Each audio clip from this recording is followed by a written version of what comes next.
চলতেছে। আচ্ছা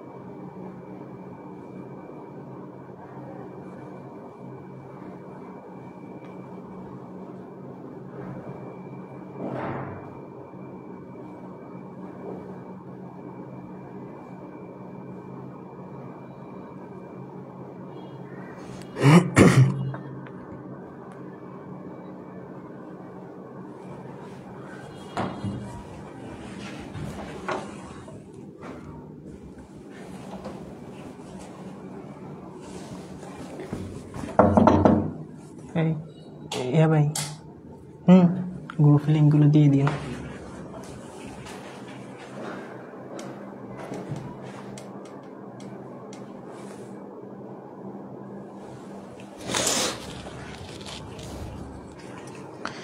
আসসালামু আলাইকুম ওয়া রাহমাতুল্লাহি ওয়া বারাকাতুহু। আলহামদুলিল্লাহি রাব্বিল আলামিন ওয়াসসালাতু ওয়াসসালামু আলা সাইয়্যিদিল আমবিয়াই ওয়াল মুরসালিন ওয়া আলা আলিহি ওয়া আসহাবিহি আজমাইন, আম্মা বাদ। তাদরিস অনলাইন মাদ্রাসার দাখিল 26 টেস্ট পরীক্ষার প্রস্তুতিমূলক ক্লাসে আজকে আমরা উপস্থিত হয়েছি। গতকালকে তোমাদের কোরআন মাজিদ ক্লাস হয়েছে, আমাদের সকলের প্রিয় জাহিদ হুজুর ক্লাস নিয়েছিলেন তোমাদের।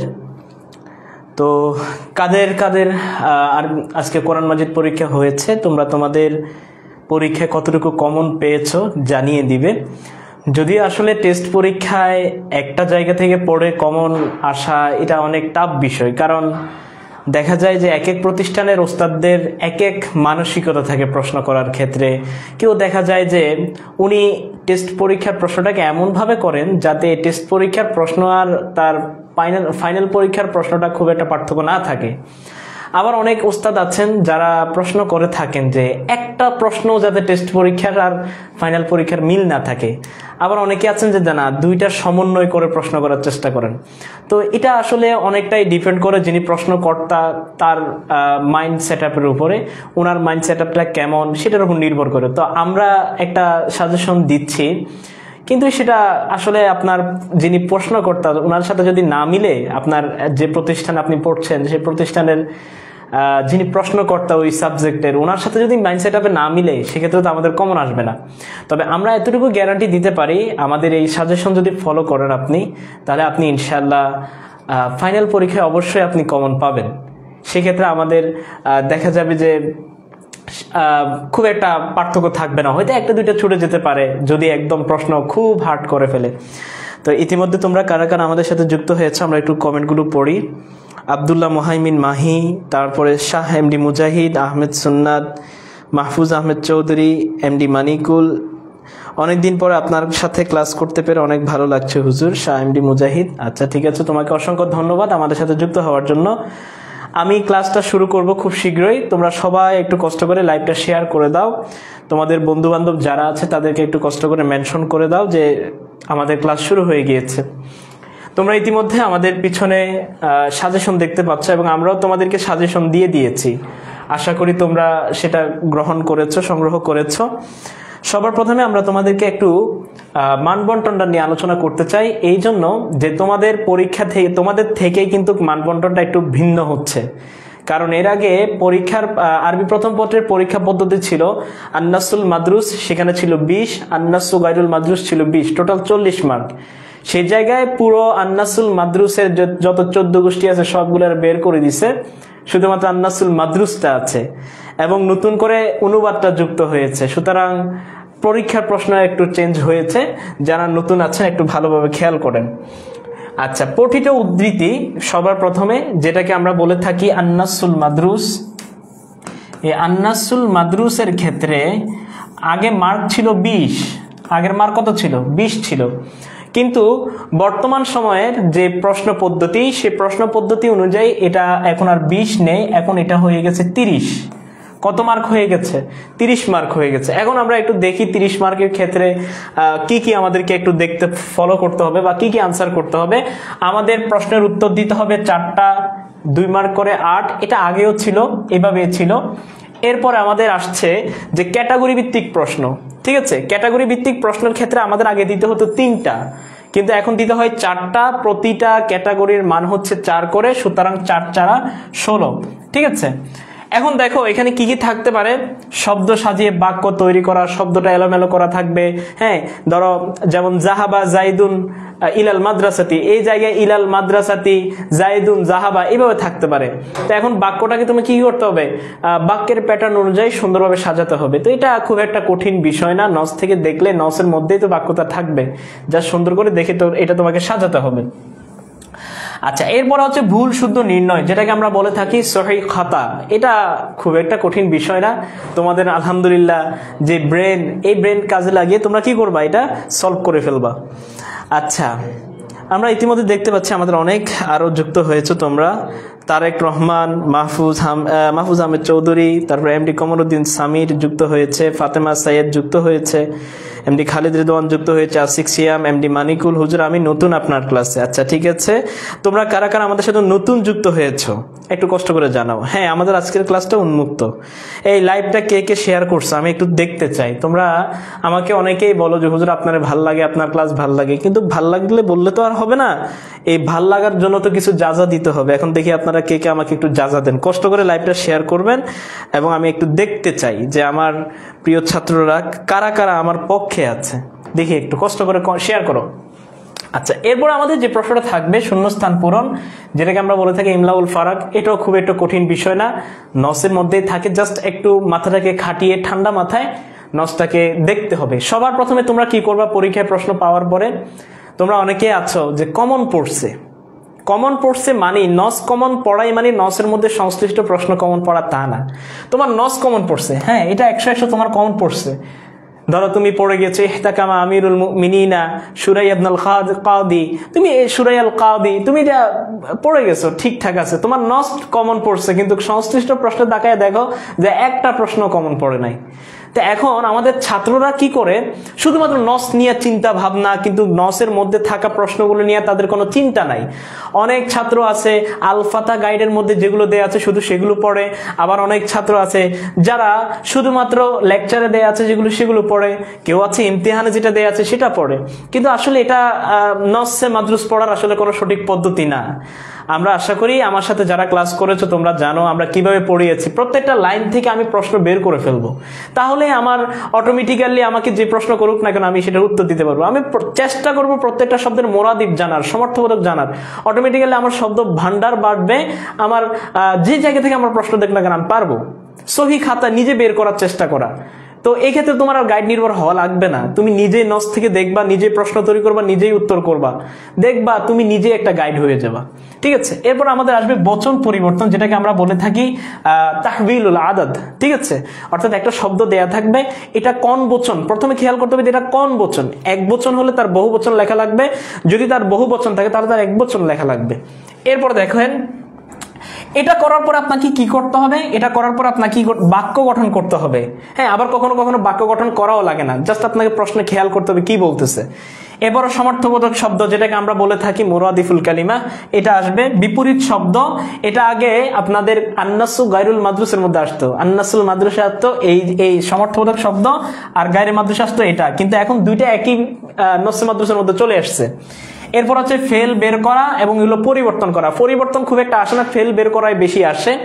এরপর আসছে ইসিম ও হরফ বের করা। হ্যাঁ, এরপরে হচ্ছে প্রকার নির্ণয়, এটা খুব একটা আসবে বলে মনে হচ্ছে না আমার কাছে। প্রদত্ত শব্দ ব্যবহার করে সংলাপ তৈরিকরণ এবং ডান বাম মিলকরণ, এটাকে বলা হয় আমরা আল জামউ বাইনাল মাজমুআইন। ঠিক আছে, তো এই হচ্ছে আমাদের আন্নাসুল মাদ্রুসের মধ্যে যে যে ক্যাটাগরির প্রশ্ন আসতে পারে। তো এখানে আপনাকে 4টা ক্যাটাগরির উত্তর দিতে হবে। কয়টা ক্যাটাগরির? 4টা ক্যাটাগরির। প্রত্যেক ক্যাটাগরির অধীনে আপনার 4টা করে প্রশ্ন থাকবে, প্রত্যেকটার মান 1। সুতরাং আপনি একটা ক্যাটাগরি ধরলেন, এখানে ধরার পর আপনার 4টা প্রশ্নের মধ্যে আপনি ধরেন 3টা সঠিক উত্তর দিলেন, তাহলে আপনি এখানে 3 পাবেন। কত পাবেন? 3। 2টা উত্তর দিলে আপনাকে পাবেন কত? 2 পাবেন। আর এখানে যদি আপনি একটার উত্তর সঠিক দিতে পারেন তাহলে আপনি 1 পাবেন। ঠিক আছে, তো তো এটাও একটু খেয়াল করবেন। প্রথমে দেখবেন যে আপনি 4টার মধ্যে 4টার কোন ক্যাটাগরিটা পারেন। সাধারণত আমরা সবচাইতে বেশি যেটা পারি সেটা হচ্ছে সহিহ খাতাটা, ঠিক আছে, এই যে এটা আমরা খুব বেশি পারি। সুতরাং এটা 4টা সঠিক উত্তর করবেন। এরপর দেখবেন যে আপনি 2টা ক্যাটাগরির 4টা পারেন, কিন্তু আরেকটা ক্যাটাগরি 3টা পারেন, তাহলে ওই 3টাটা দিয়ে দিবেন। আবার ওই খালি রেখে চলে আসেন যে আমি তো পারি না, ওইটা খালি রাখা যাবে না, দিয়ে আসবেন। আচ্ছা, এইগুলো আমাদের এখানে 16 মার্ক। 16 আর 8 যোগ করলে কত হয়? যত হবে তত, আপনারা গুণ যোগ করে নেন। আচ্ছা, এরপরে আসেন তাহকিক লিখন। এটা আমাদের নসের মধ্যেই আসবে। এক্ষেত্রে আমাদের নসের মধ্যে কত থাকবে? এটা 3টার আপনাকে উত্তর করতে হবে, 2টার উত্তর করতে হবে, যেখানে আপনার মার্ক হচ্ছে 3। ঠিক আছে, 3 দুগুণে 6। আচ্ছা সরি, 3টার উত্তর করতে হবে, প্রত্যেকটার মান 2 করে। ঠিক আছে, 3টার উত্তর লেখা লাগবে, প্রত্যেকটার মান 2 করে, সুতরাং হচ্ছে 3 দুগুণে 6। এই হচ্ছে আপনার তাহকিক। এখন তাহকিকের ক্ষেত্রে আপনারা অনেকেই প্রশ্ন করেন, হুজুর তাহকিক কিভাবে করব? তাহকিক নিয়ে চিন্তায় আছেন আপনারা। যখন আমাদের শেষ মুহূর্তে প্রস্তুতি কোর্সে যুক্ত হবেন, আমরা আপনাদেরকে তাহকিকের জন্য আমাদের যে নাহু সরফ ফাউন্ডেশন কোর্সের যে ক্লাসগুলো আছে, এগুলো আমরা আপনাদের জন্য উন্মুক্ত করে দেব। তা আপনারা সবাই আমাদের নাহু সরফ ফাউন্ডেশন কোর্সের ক্লাসগুলো করতে পারবেন।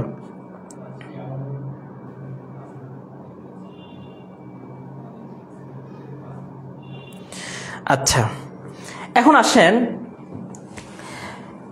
তাহকিকের ক্ষেত্রে কি লাগে। যদি আপনি মাজদার আসে, তাহলে আপনি লিখবেন যে এটা কোন বাবের মাজদার, এটার অর্থ কি লিখে দিবেন, এতটুকু আপনার জন্য যথেষ্ট একটা শব্দের তাহকিক করার ক্ষেত্রে। তারপর ইসমে জামেদ আসলে শব্দটা কোন বচন, এক বচন হলে তার বহু বচনটা লিখবেন পাশাপাশি, আর যদি বহু বচনে তাহলে তার এক বচনটা লিখবেন, এরপর আপনি অর্থটা লিখে দেবেন। আর ফেলের তাহকিক করতে গেলে তাহকিক, আচ্ছা তাহকিক আর তারকিবের মধ্যে পার্থক্যটা কি? তারকিব মানে হচ্ছে বাক্য বিশ্লেষণ, আর তাহকিক মানে শব্দ বিশ্লেষণ। মানে তাহকিক যেটা, এটা হচ্ছে শুধু একটা একক শব্দের বিশ্লেষণ, আর তারকিব মানে হচ্ছে কয়েকটা শব্দ মিলে যে বাক্য হয়, বাক্যের বিশ্লেষণ। এখন আসেন তাহকিক যদি আপনি ফেলের তাহকিক করেন, 7টা বিষয় লাগে। সিগা, বহজ, বাব, মাজদার, মাদ্দা, জিন্স, মানা। সিগা, বহজ, বাব, মাজদার, মাদ্দা, জিন্স, মানা, এভাবে মুখস্থ করে নেবেন। তা আপনারা কি করবেন? এগুলোর উত্তর করার চেষ্টা করবেন। এখন আজকের প্রস্তুতি ক্লাসে এটা দেখানো সম্ভব না একটা ক্লাসের মধ্যে, আরেকদিন আমরা ইনশাআল্লাহ সুযোগ পেলে দেখাবো। আচ্ছা আসেন, এরপর আমাদের দ্বিতীয় অংশ যেটা কবিতা। কবিতার ক্ষেত্রে আমরা আপনাদেরকে যেটা বলবো যে কবিতার মধ্যে 3টা প্রশ্ন থাকে, বড় প্রশ্ন, ছোট প্রশ্ন, ব্যাখ্যা। বড় প্রশ্নের মধ্যে 10, ছোট প্রশ্নে 5, ব্যাখ্যার মধ্যে 5।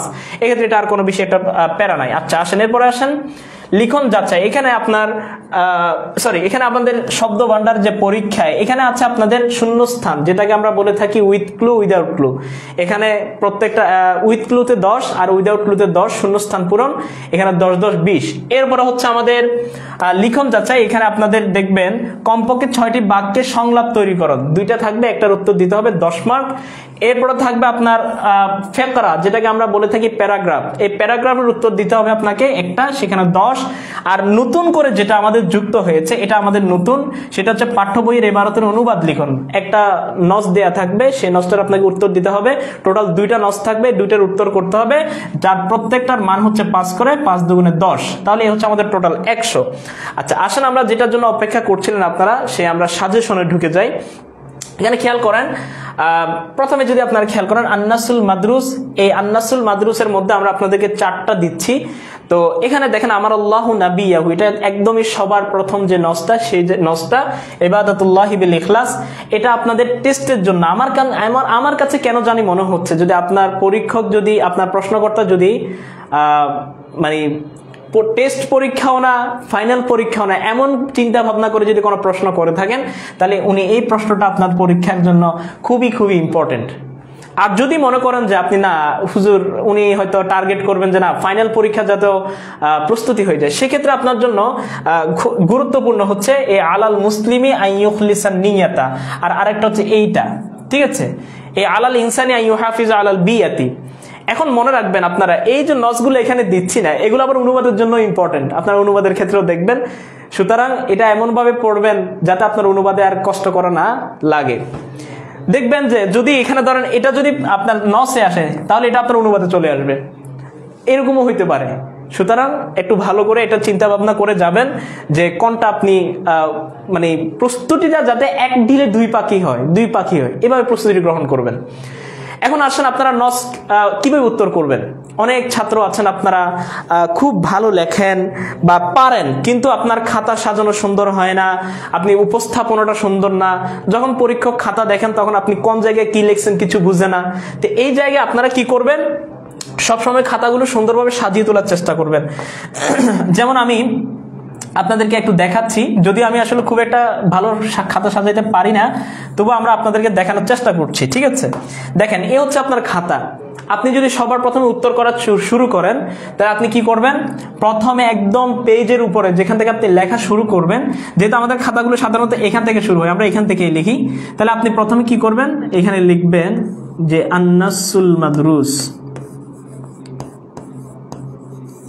এটা লেখার পরে আপনি ডিজাইন করতেও পারেন, নাও করতে পারেন, জাস্ট একটা আগ দিয়েও দিতে পারেন এভাবে, ঠিক আছে। এইগুলো আপনার আন-নাসুল মাদরুস। তার মানে কি, আপনি এখন আন-নাসুল মাদরুস নিয়ে চিন্তা ভাবনা করতেছেন, গবেষণা করতেছেন, উনি পরীক্ষক বুঝবেন। এরপর আসেন আপনি প্রথম প্রশ্নের উত্তর দিবেন। এরপর লেখেন আল জাওয়াবু আনিস সুয়ালিল আউয়াল, আল জাওয়াবু আনিস সুয়ালিল আউয়াল আউয়াল, ঠিক আছে। এখন প্রথম প্রশ্নের উত্তর লেখা শুরু করলেন, এখানে একটু হাইলাইট করে দেবেন, আপনারা আমার থেকে ভালো সাজাইতে পারবেন, সাজিয়ে নেবেন ইনশাল্লাহ। এখন আপনারা উত্তর লেখার ক্ষেত্রে খেয়াল করবেন, আপনি যদি 1 নম্বর প্রশ্নের উত্তরটা লেখেন, ধরেন লিখলেন এই জায়গা থেকে, যদি আপনি এই জায়গা থেকে লেখা শুরু করেন আল জওয়াব, এই যে লিখছেন, লেখা শুরু করলেন, এই উত্তর শুরু করছেন, এখানে যাবেন না, যাওয়ার কোনো দরকার নেই, এখান থেকে লিখবেন। এই চিহ্নটার মানে কি, এই চিহ্নটার মানে হচ্ছে আপনি এখান থেকে শুরু করছেন, আবার এখানে যাওয়ার সুযোগ নেই, আপনি এখান থেকে লিখবেন, তাহলে আপনার খাতাটা দেখতে সুন্দর দেখাবে। হ্যাঁ, আপনি এখানে যাইতে পারেন, তবে না যাওয়াটা বেটার, ঠিক আছে। তাহলে কি করবেন, উত্তর লেখার ক্ষেত্রে এই প্যাটার্নে লেখার চেষ্টা করবেন উত্তরগুলো।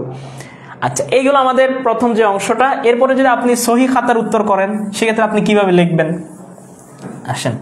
ধরুন আপনি সহি খাতার উত্তর করতেছেন, আর 1 নাম্বার লিখলেন সহিহুন, সহিহুন লিখলেন। এরপর আসেন 2 নাম্বার লিখলেন, আপনি 2 নাম্বার লিখলেন খাতা, ঠিক আছে। এখন এই খাতাটা লেখার পরে তো আপনার সহি লেখা লাগবে, তো সেক্ষেত্রে আপনারা এই সহিটা নিচ থেকে লিখবেন, এই সহিহু এর সহি মানে এই বাক্যটার সহিটা কি, এরপর আপনি এখান থেকে সহিটা লিখলেন, ঠিক আছে। এইগুলো আপনার সহি খাতা। এরপর আপনারা শূন্যস্থান লেখার ক্ষেত্রে শূন্যস্থান নিয়ে আপনারা অনেকে প্রশ্ন করেন যে হুজুর পুরো বাক্যটা কি শূন্যস্থানে লিখবো নাকি লিখবো না। এক্ষেত্রে আমি বলে রাখি যে শূন্যস্থানের মধ্যে আপনারা পুরো বাক্যের লেখার দরকার নাই। কেন, আপনি লিখতে যাবেন কেন? ধরুন আপনার যদি লেখা, হাতের লেখা খুব সুন্দর হয়, তাহলে আপনি পুরোটা লিখতে পারেন যে জাহাবা আলিউন ইলা জিম্মি, ঠিক আছে। এইভাবে আপনি লিখলেন।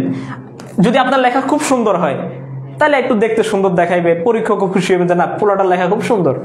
কিন্তু আপনার লেখা একদম বাজে, 3rd ক্লাস, আমার মতো আর কি, ধরেন আমার মতো কাওয়াসা বগাসা যেটা আমরা বলি এটা, তাহলে সেক্ষেত্রে আপনি পুরোটা লিখবেন না, আপনি জাস্ট উত্তর যেটা হবে সেটাই লিখবেন শূন্যস্থানের মধ্যে, শেষ। আপনাকে পুরোটা লিখলেও যত মার্ক দিবে, এই শুধু উত্তর লেখার কারণে সেম মার্কই দিবে। এখানে এমন কোনো সুযোগ নাই যে পুরোটা কেন লিখলো না, নাম্বার কাটো তাকে, এইভাবে কোনো সুযোগ নেই, ঠিক আছে। সুতরাং এইগুলো আপনারা খেয়াল করবেন, লেখা সুন্দর হলে পুরোটা লিখবেন, না লিখলে কোনো সমস্যা নাই। এরপর আপনারা মোরাদেব যখন লিখবেন, মোরাদেব গুলা লেখার ক্ষেত্রে আপনারা কি করবেন, আল কালিমাতুল মাযকুরা, আল কালিমাতুল মাযকুরা 2টা পার্ট লিখবেন, ঠিক আছে। মুরাদিফুহা, এরপরে লিখবেন কি মুরাদিফুহা, এই 2টা অংশ, ঠিক আছে। আল কালিমাতুল মাযকুরা আর একটা হচ্ছে কি মুরাদিফুহা, 2 পাশে। এখন 2 পাশে 2টা লিয়ে লিখবেন। ধরেন আপনি এখানে লিখলেন আতা, ঠিক আছে। এই আতার মুরাদিফ কি যা লিখলেন। এইভাবে একটু কি করবেন, মার্ক করে দেওয়ার চেষ্টা করবেন যাতে আপনার লেখাটা বোঝা যায়, এবং সবগুলোর সোজা লেখার চেষ্টা করবেন। আর যদি বক্স করে লেখার যদি সময় পান, যদি আরবি প্রথম পত্রে খুব একটা সময় ব্যয় হয় না, সুতরাং বক্স করে লিখতে পারলে আরো নূরুন আলা নূর, ঠিক আছে। আচ্ছা, এরপরে আপনারা যে সমস্যাটা আপনারা করেন, এই জায়গাটাতে আপনারা কি করেন, এই একটা লিখছেন না, ধরেন এই আতার ইয়া লিখলেন, এই আতার মুরাদেফ আপনারা এখানে লেখা রাখেন যা, এরপরে সব উল্টাপাল্টা করে রাখেন, কোনটার মুরাদেফ কোনটা এটা আর বোঝা যায় না।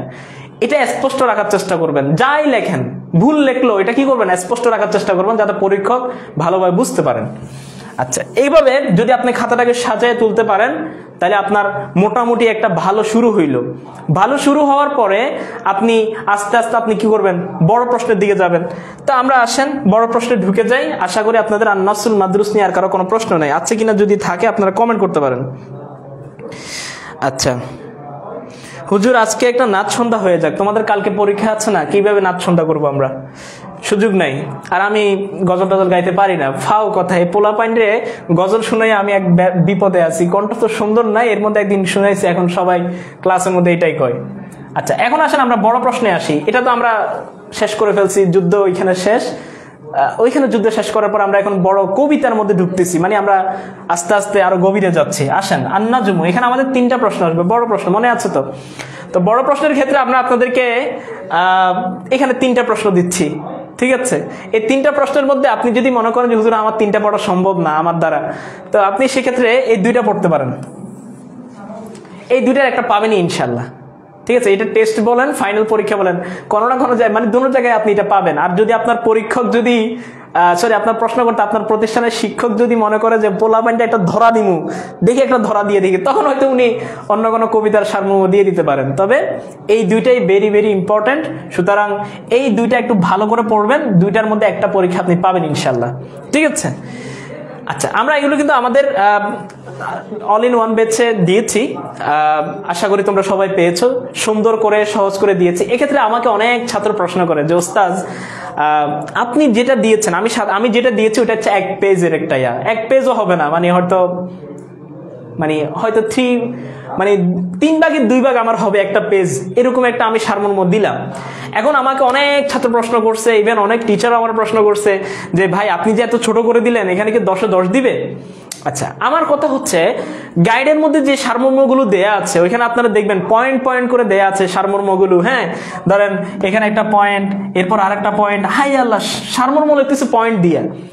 তো এটা তো আর সারমর্ম থাকলো না, ওটা তো কবিতার ব্যাখ্যা হয়ে গেছে। তাহলে আপনি এটার নাম আপনি খোলাসাতুল কাসিদা না নিয়ে তাশরিহুল কাসিদা দেওয়া যাইতো। আপনাকে তো তাশরিহুল কাসিদা চাই নাই, আপনাকে চাইছে সারমর্ম। সারমর্ম মানে কি? আপনার কবিতার মূল মর্মটা তুলে ধরা। আমি যে সারমর্মটা দিয়েছি, আপনি যদি দেখান যে আমার এই কবিতা, এই কথার মধ্যে, এই সারমর্মের মধ্যে কবিতার কোনো আলোচনা বাদ গেছে, আপনি আমার দেখান। একটা পয়েন্টে তো বাদ দেয়নি, আমি প্রত্যেকটা বিষয় আমি তুলে ধরছি। সুতরাং আমার তো মানে কত কম কথায় আমি আমার কবিতার মূল ভাবটা তুলে ধরতে পারবো। সারমর্ম তো এটাই। এখানে আপনি যারা বেশি পৃষ্ঠা লেখা, এবং আমাদের পরীক্ষকদেরও এরকম মাইন্ড হয়ে গেছে যে সে অনেক পৃষ্ঠা লিখতে হবে, না, এটা আসলে ভুল ধারণা। আমাদেরকে কি করতে হবে? মূল ভাবটা তুলে ধরতে হবে। একটা কবিতার আর-রিফকু বিল হাইওয়ান, কবি ওইখানে হাইওয়ানের প্রতি কি করতে বলছেন? দয়া করতে বলছেন। প্রথমে ওদের আমাদেরকে গুণাগুণ আমাদের সামনে বলছে যে এরা এই করার পর কি করছে? বলছে এই গুণাগুণ তো পাইছো, প্রাণীর থেকে তো অনেক কিছু খাইছো, অনেক তোমার ফিডব্যাক পাইছো, অনেক সুবিধা নিছো, এখন তো তার তো কিছু দেওয়া লাগবে। আপনি দুনিয়ার হাইসিয়ত চিন্তা করেন। দুনিয়াতে আপনি ধরেন একজন আপনার বন্ধুর থেকে সমানে প্রতিদিন খান, প্রত্যেকটা দিন আপনি তার থেকে তার টাকা দিয়ে খান, তাহলে কি সে প্রতিদিন আপনারা খাওয়াইবে? তখন আপনি মাঝে মাঝে কি করেন? বন্ধু তুই তো প্রতিদিন খাওয়াস, আমি তোরা খাওয়াই। তো প্রাণীর ক্ষেত্র, প্রাণী আপনারা প্রতিদিন সে আপনারা খেদমত দেয়, খেদমত আপনি নিচ্ছেন তার মাধ্যমে, কিন্তু আপনি তো কিছু করা লাগবে তার জন্য। তো কবি ওটা একটা প্রথমে কি করছে? আপনারা বলছেন এই দেখো প্রাণী কিন্তু এই করার পরে কি করছে? বলছে এই করছে, ঠিক আছে, এখন তোমার কিছু দায়িত্ব আছে। এরপর দায়িত্বগুলো আমার বলছে। এটাই তো আমার জাস্ট এতটুকুই তো। এখানে তো দরকার নাই যে আমার প্রত্যেকটা পয়েন্ট ধরে ধরে ব্যাখ্যা করার। ব্যাখ্যার জন্য তো আমার তাশরি আছে, সামনে তো আসবেই আমাদের। সুতরাং আপনারা, আমি যেটা দিয়েছি আপনারা নিশ্চিন্তে লিখতে পারেন। যদি পরীক্ষক নাম্বার নাও দেন সেক্ষেত্রে আপনারা চ্যালেঞ্জ করবেন, বোর্ড চ্যালেঞ্জ করার জন্য তো সুযোগ আছে। অনার্স লেভেলে তো নাই, হয়তো তখন হয়তো একটু প্যারাই পড়বেন, আপাতত সুযোগ আছে, সুতরাং করতে পারেন। আচ্ছা, আসেন আমরা এরপরে যাই। ছোট প্রশ্ন যেটা এখানে খুলুকুনা, এই যে সরি আমি এটা আমি ভাবছি এটা, এই যে এই 2টা পড়বেন, এইটা আর এটা, ঠিক আছে? এটা স্কিপ করতে পারেন, এটা দিতেও পারে নাও দিতে পারে, তবে জীবনী যদি আসে সেক্ষেত্রে এটা ইম্পর্টেন্ট।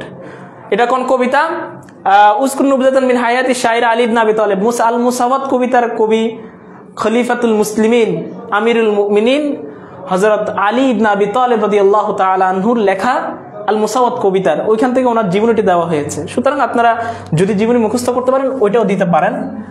এটা দিলে একটু বড় সড়ো করে দিবেন, কারণ ওইখানে আবার বড় সড়ো করে না দিলে নাম্বার কাটবে, সুতরাং ওইটা খেয়াল রাখবেন, ঠিক আছে? আচ্ছা, এরপরে আসেন আল-আসইলাতুল মুজিজা, আমাদের সংক্ষিপ্ত প্রশ্ন, যার মার্ক হচ্ছে 5। এখন আমরা এই 5-এর মধ্যে কিভাবে প্রস্তুতি নেব বা কি করব সেই বিষয়ে আলোচনা করব। তার আগে আমরা একটু আপনাদের কমেন্টগুলো পড়ি।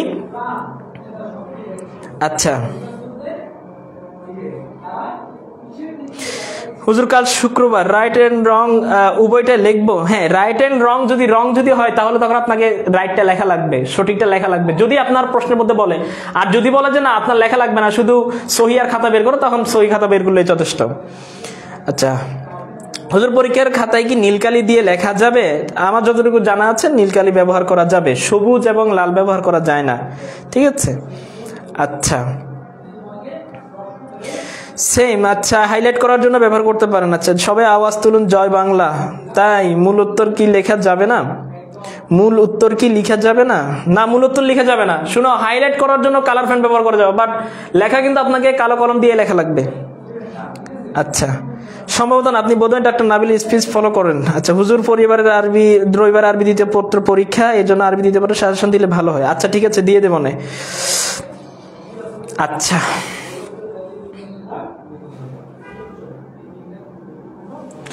দেখো এখন আসো আমরা যে বিষয়টা আলোচনা করব, সংক্ষিপ্ত প্রশ্ন। সংক্ষিপ্ত প্রশ্নের ক্ষেত্রে আমরা আপনাদেরকে 4টা প্রশ্ন দিচ্ছি। আশা করছি যে 4টার মধ্যে একটা পেয়ে যাবেন। 4টাই মুখস্থ করেন, কোনোটা আবার রেখে যায় না, এমনিতে শর্টকাট করে দিচ্ছি। এরপরে যদি একটা বাদ দিয়ে যান, পরে দেখা গেল ওইটাই পরীক্ষায় আসলো, পরে আমার আয়সা ইচ্ছে তরফে গালি দিবেন, কি জানি পরীক্ষায় দিছে প্রশ্ন সাজেশন ছাতার মাথা কিছু কমন আসে নাই, পরে আমারে গালি দিবেন সারাক্ষণ। তা আমি বলেই দিচ্ছি যে আমি 4টা দিয়েছি, এটা সংক্ষিপ্ত, মানে একদম শর্টকাটে দিয়েছি। 4টা খুব একটা বড় কিছু না, 4টাই মুখস্থ করেন, একটা পাবেন ইনশাল্লাহ। আর এটা তো যথাযথভাবে লিখতে পারলে 5-5ই পাবেন। ঠিক আছে, সুন্দরভাবে এগুলো 4টা মুখস্থ করেন। প্রথমটা হচ্ছে মাহু আউয়ালু বাইতিন বুদিয়া লিন-নাস, সর্বপ্রথম ঘর কোনটা? ওয়ামানিল্লাযী বানা হইব, এটা কে তৈরি করছেন? ঠিক আছে, এটার উত্তর করবেন। এরপর হচ্ছে লিমাযা না'তাযু ওয়া নাফতাখিরু বিআলামিল ইসলাম, আমরা ইসলামের পতাকা নিয়ে কেন গর্ব করি? ঠিক আছে, এরপর হচ্ছে উযকুরিল আওসাফ আল্লাতী যাকারাহা আশ-শাইরু লিল হাইওয়ান, কবি হাইওয়ানের অর্থাৎ প্রাণীর যে গুণাবলী বলেছেন সেগুলো আমাকে লিখতে বলছে আররিফকু বিল হাইওয়ান কবিতার। এরপরে বাইয়িন হুকুকাল হাইওয়ানি আলান নাস, মানুষের উপর যে দায়িত্বগুলো আছে প্রাণীর প্রতি। ঠিক আছে, এই দুইটার মধ্যে একটা আসার সম্ভাবনা একটু বেশি। ঠিক আছে, টোটাল এই তিনটার মধ্যে একটা পাওয়ার সম্ভাবনা একটু বেশি। ঠিক আছে, এই 3টা একটু ভালো করে দেখবেন। আচ্ছা, এরপরে আসেন আমরা ব্যাখ্যায় যাচ্ছি। আর শারহু, এটার মার্ক কত? 5। ব্যাখ্যার ক্ষেত্রে আমরা যদি দেখি, সর্বপ্রথম আমরা আপনাদেরকে দিয়েছি হুয়া আউয়ালু বাইতিন নাহফাজুহু বিহায়াতির রূহি ওয়া ইয়াহফাজুনা, এটা সম্ভবত 2024 সালের পরীক্ষায় এসেছে, ভালো করে দেখবেন। মিন হাক্কিহি আন ইউরফাকা ওয়া বিহি ওয়া ইল্লা ইয়ারহাকা, এখানে এবারও একটু ভুল আছে। ঠিক আছে, আচ্ছা আসেন আররিফকু বিল হাইওয়ান কবিতার যে মিন হাক্কিহি, প্রাণীর হক হচ্ছে যে তাকে কষ্ট না দেওয়া, তার প্রতি দয়া করা এবং তাকে কষ্ট না দেওয়া। এই ব্যাখ্যাটা আপনারা লিখবেন। তো সেক্ষেত্রে আপনারা সারমর্ম যেটা পড়িয়েছি, আমরা আপনাদের কিন্তু টেকনিকগুলো বলেছি। এই ব্যাখ্যা লেখার ক্ষেত্রে আপনাদের জন্য মনে রাখবেন যে প্রত্যেকটা কবিতার কিছু মাস্টার লাইন থাকে। ঠিক আছে, আপনি যদি ওই মাস্টার লাইনের মধ্যে পুরো কবিতার মূল ভাবটা রূপায়িত থাকে সাধারণত। ঠিক আছে, এগুলোকে বলা হয় মাস্টার লাইন। তো এই মাস্টার লাইনের ব্যাখ্যাটা যদি আপনি মুখস্থ করতে পারেন, মোটামুটি ওই মাস্টার লাইনের ব্যাখ্যা দিয়ে আপনি কবিতার যে কোনো লাইনের ব্যাখ্যা লিখতে পারবেন। এরপরে আরেকটা সহজ পদ্ধতি হচ্ছে, আপনার যদি কবিতার সারমর্মটা মুখস্থ থাকে, তাহলে আপনি ওই কবিতার সারমর্মটাকে ব্যবহার করেও কিন্তু এই কবিতার লাইনগুলোর ব্যাখ্যা লিখতে পারেন। যেমন আমরা আররিফকু বিল হাইওয়ান কবিতার সারমর্ম দিয়েছি প্রশ্নে। এখন ধরেন আপনি আররিফকু বিল হাইওয়ান কবিতার সারমর্ম মুখস্থ পারেন, সেক্ষেত্রে আপনি এটার ব্যাখ্যা পারেন না। তো ওই জায়গায় আপনি ব্যাখ্যার ক্ষেত্রে ওই সারমর্মটাকে জাস্ট একটু, মানে এই কথাটা যে জায়গায় বরাবর উল্লেখ আছে ওই জায়গাটা জাস্ট উল্লেখ করে একটু আগ পিছ কমিয়ে বাড়িয়ে সুন্দর করে উপস্থাপন করলে মোটামুটি আপনি এখানে নাম্বার পেয়ে যাবেন। আর সেক্ষেত্রে আমরা ব্যাখ্যা লেখার ক্ষেত্রে আমরা জানি যে মাখাজ, তারপরে মুনাসাবাত, তাশরি, আল খাতিমা, 4টা বিষয় আমরা লিখে থাকি। 3টা বিষয় লিখলেও হয়। তো এক্ষেত্রে আপনারা মাখাজের ক্ষেত্রে লিখবেন যে হাদিহিল আল বাইতুল মাযকুর মাকুজুম মিন কাসিদাতি আররিফকু বিল হাইওয়ান। হ্যাঁ, এরপরে হচ্ছে ফাতাশরিহু ফিত্তালিয়াতি ইনশাআল্লাহ। এরপর আল মুনাসাবাতু, তো এর মুনাসাবাতের মধ্যে কি বলেছেন যে বাইয়ানা শাইরু হাক্কিন নাস আলাল হাক্কুন, বাইয়ানা শাইরু হাক্কান নাস আলাল হাইওয়ান। ঠিক আছে, যে কবি এটা খেয়াল করেন, এখানে কি বলছেন, তিনি বলছেন মিন হাক্কিহি, তার হক কি, প্রাণীর হক আদায় করার ব্যাপারে বলছেন না। তো এটাই তো, তাহলে আমরা এটা বলবো যে বাইয়ানা শাইরু ফি হাদাল বাইতি, বাইয়ানা শাইর ফি হাদাল বাইতি, বাইত মানে আবার ঘর বুঝেন না, এই কবিতার লাইনের মধ্যে কবি বর্ণনা করেছেন হাক্কান নাসি, মানুষের হক, আলাল হাইওয়ান, হাইওয়ানের উপরে, অর্থাৎ হাইওয়ানের উপরে মানুষের যে হক সমূহ আছে এগুলো কি করছেন, বর্ণনা করেছেন। তো এটা আপনি বলে এরপর আপনি ব্যাখ্যাটা শুরু করলেন। আচ্ছা, এরপর আমরা যেটা আরেকটা 3 নাম্বার দিয়েছি, আন্নাস মিন জিহাদি তিমসালে আকফাউন আবুহুম আদামু ওয়াল উম্মু হাওয়া, এটা হচ্ছে আল মুসাওয়াত কবিতার প্রথম লাইন সম্ভবত, ঠিক আছে। আন্নাস মিন জিহাদি তিমসালে আকফাউন, সম্ভবত না, প্রথম লাইনই। আন্নাস মিন জিহাদি তিমসালে আকফাউন, মানুষ আকৃতির দিক থেকে সবাই সমান। আবুহুম আদামু, তাদের পিতা হচ্ছেন আদম আলাইহিস সালাতু ওয়াস সালাম এবং তাদের মাতা হচ্ছেন কে, হাওয়া আলাইহিস সালাম। আন্নাস মিন জিহাদি তিমসালে আকফাউন, মানুষ সবাই কি সৃষ্টিগতভাবে সবাই সমান না, আমার 2টা হাত আছে, আপনার 2টা হাত আছে, তারপর আমার 2টা চোখ আছে, আপনার 2টা চোখ আছে, আপনার একটা চেহারা, মানে আমাদের যে গঠনগত যে অবয়ব যেটা, এটা আমার যেমন আপনারও তেমন। সুতরাং এখানে কেউ এমন কোনো কারো আলাদা কোনো কিছু নাই যে সে এটা নিয়ে গর্ব করবে, ঠিক আছে। মানুষ সবাই আকৃতির দিক থেকে সবাই সমান। আবার এরপর যদি আপনি তাকান, আবুহুম আদম ওয়াল উম্মু হাওয়া, তাদের সবার পিতা হচ্ছেন আদম আলাইহিস সালাতু ওয়াস সালাম, মাতা হচ্ছেন হাওয়া আলাইহাস সালাতু ওয়াস সালাম। তো সব দিক দিয়ে তো মানুষ সমান। আল মুসাওয়াত কবিতার মূল থিমটা কিন্তু আপনার এই লাইনের মধ্যেই নিহিত। সুতরাং আমরা কিন্তু এটাকে মাস্টার লাইন হিসেবে আপনার কি করতে পারি, সিলেক্ট করতে পারি। আচ্ছা,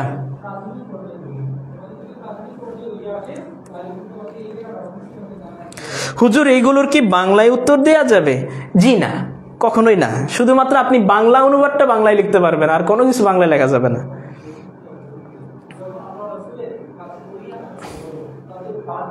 আচ্ছা, ওস্তাদজি ডক্টর নাবিল স্যার বলেছেন নীলকালি ব্যবহার করা যাবে, কিন্তু আমাদের শিক্ষক বলেন না, ব্যবহার করাই ভালো। শুনেন, কিছু বিষয় আছে, যেমন হচ্ছে ব্যবহার করা যায় কিন্তু না করাই ভালো। কেন ভালো জানেন? ধরুন আপনি জানেন ব্যবহার করা যায়, কিন্তু পরীক্ষক যিনি খাতা কাটতেছেন উনি হয়তো জানেন না, তো উনি পরে আপনার নাম্বার নাও দিতে পারেন। আবার নাম্বার দিলেও হয়তো 10-এর জায়গায় দিবে আপনারা 5, বলবো যে সে নীলকালিতে লিখলো কেন। সুতরাং এটা এক্ষেত্রে এগুলো এড়াই চলাই ভালো, ঠিক আছে, কালো কালিতেই লেখা ভালো। ব্যাখ্যার মধ্যে কবিতার লাইন লিখলো মার্কস দেয়, হ্যাঁ দেন, অসুবিধা নাই, লেখেন আপনাদের মন মতো, মনের মাধুরী মিশিয়ে লেখেন, অসুবিধা নেই। ভাইয়া ব্যাখ্যার জন্য একটা স্পেশাল ক্লাস করাবেন বলেছেন, ক্লাস নং কত? করাই নাই আমি।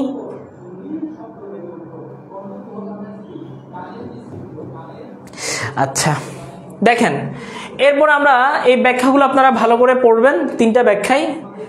এর মধ্যে প্রথমটা একটু বেশি ইম্পর্টেন্ট আর শেষেরটা, ঠিক আছে। এই প্রথমটা এবং 3 নাম্বারটা একটু ভালো করে দেখেন। এরপর আসেন ইখতিবারুল কিতাবা। এখানে আমরা হেওয়ার পাবো 10 মার্কের।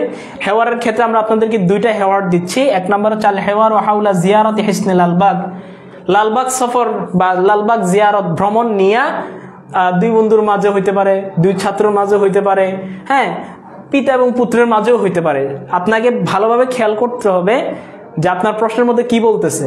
যদি ক্যারেক্টার সিলেক্ট করা দেওয়া থাকে তাহলে ক্যারেক্টার অনুযায়ী লিখতে হবে, আর যদি ক্যারেক্টার সিলেক্ট করা না থাকে, শুধুমাত্র এইভাবে দেওয়া থাকে, তাহলে আপনি আপনার মনের মাধুরী মিশাইয়া ক্যারেক্টার 1টা 2টা আপনি চাইলে 5-6টাও নিতে পারেন, ঠিক আছে, ইচ্ছা এটা। সেক্ষেত্রে আপনার উপর ডিপেন্ড করতেছে যে আপনি কতটুকু কি করতে পারেন। এরপরে 2 নাম্বার যে হেওয়ারটা আছে, আল হেওয়ার আনিল কোরআন কিতাবিল্লাহ বাইনাল আবি ওয়াল ইবনে। এই যে দেখছেন বাইনাল আবি ওয়াল ইবনে, এখানে কিন্তু আমাকে কি করতেছে, ক্যারেক্টার সিলেক্ট করে দিচ্ছে যে পিতা এবং পুত্রের মাঝে লিখতে হবে। সুতরাং আপনি এখানে যদি আব্দুর রহিম আর আব্দুল করিমের মধ্যে লেখেন, সেক্ষেত্রে এটা সুযোগ মানে হবে না। কারণ কি, আপনার দিক নির্দেশনা দেওয়া আছে, হবে না যে একদম নাম্বার কেটে দিবে তা না, কিন্তু সেক্ষেত্রে নাম্বার একটু কমে দেওয়ার সম্ভাবনা বেশি। তো এই ক্ষেত্রে আপনারা এই দিক নির্দেশনাগুলো খেয়াল করবেন প্রশ্নের মধ্যে। সবার প্রথম প্রশ্নটা ভালো করে পড়বেন।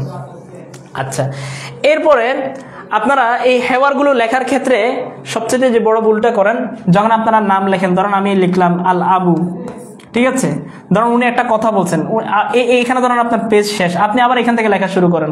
এক্ষেত্রে এটা এখানে কোনোভাবে লেখা যাবে না, এই উক্তিগুলোর ক্ষেত্রে এখান থেকে লিখতে হবে আপনাকে, ঠিক আছে, এই জায়গা থেকে লিখবেন, এখানে যাবেন না, নো চান্স। এরপর আপনি আল ইবনুতে আসেন, এই যে লেখা শুরু করলেন, এখানে যাওয়া যাবে না, এখান থেকে লিখবেন, ঠিক আছে। এটা একটু ভালোভাবে খেয়াল করবেন। আর এইভাবে আপনারা চাইলে এইভাবে আপনারা মার্কও করে দিতে পারেন। আমি আমার মানে ছাত্র জীবনে আমি এইভাবে লিখতাম যখন পরীক্ষা লিখতাম আর কি। এরপরে আরেকটা জিনিস বলি, একটা মজার কাহিনী বলি তোমাদেরকে, যেহেতু আগামীকাল শুক্রবার পরীক্ষা তো নেই, আমরা একটু সময় নিয়ে ক্লাসটা নিই। আমি আমার জীবনে একবার মনে আছে, আমি সম্ভবত দাখিল অষ্টম শ্রেণীতে পড়ি সম্ভবত তখন। আমাদের মুহতারাম সাগুনা ইসলামিয়া কামিল মাদ্রাসার শহীদুল্লাহ হুজুর আমাদের আরবি প্রথম পত্র পড়াইতেন। আমি পরীক্ষার খাতার মধ্যে সালাম আছেন, আমরা সালাম লিখি না, আমি লিখেছিলাম যে আল ইস, এই যে এভাবে লিখছিলাম,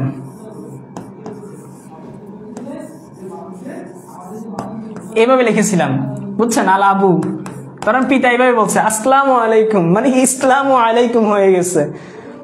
ঠিক আছে, তা আপনারা অনেককে আমি দেখেছি যে অলরেডি আপনারা আমাকে এইভাবে সালাম দেন, মাঝে মাঝে কমেন্ট বক্সে মাঝে মাঝে দেখি যে পোলা পাইন সালাম লেখে এইভাবে। সাবধান, আমি ভুল করছি যাতে আমার ছাত্ররা ভুল না করে। এটা আসসালামু আলাইকুম বানান এভাবে না, আসসালামু আলাইকুম বানান হচ্ছে কিভাবে, আলিফ লাম যুক্ত থাকবে। ঠিক আছে, আসসালামু আলাইকুম এভাবে লিখতে হবে। ঠিক আছে, সুতরাং এটা আবার খেয়াল রাখেন, কেউ আবার সালামের ইসলাম বানাই ফেলেন না। বুঝে আসছে? আচ্ছা, আমার মনে হয় পরীক্ষার মধ্যে আর নীল কালি দিয়ে লিখলে তো পরিস্থিতি তাড়াতাড়ি সেট হয়। ভাইয়া একটা উর্দু গজল শুনতে চাই, এই আল্লাহর বান্দা সোহরাব হোসেন না, এই সোহরাব হোসেন তাহসিনরা আমি কিন্তু এবার ব্লক মারবো, দাঁড়াও আরেকবার যদি তুমি গজলের কথা বলো। শোনো, আজকে না, আরেকদিন ইনশাল্লাহ, যেহেতু আমার প্রস্তুতিমূলক ক্লাসে আছে, গজল গাইলে এখানে খারাপ দেখা যায়, আরেকদিন ইনশাল্লাহ গাইব না। এরপরে আসেন কিতাবাতুল ফিকরা। কিতাবাতুল ফিকরা মানে কি জিনিস? আচ্ছা, এখানে আরেকটা হেওয়ার নিয়ে আরেকটু কথা বলি আমরা। এই কিতাবুল্লাহর যে ইয়াটা আছে, প্যাটার্নটা আছে, এটা তো আমরা আপনাদেরকে বুঝাই দিছিলাম, মনে আছে?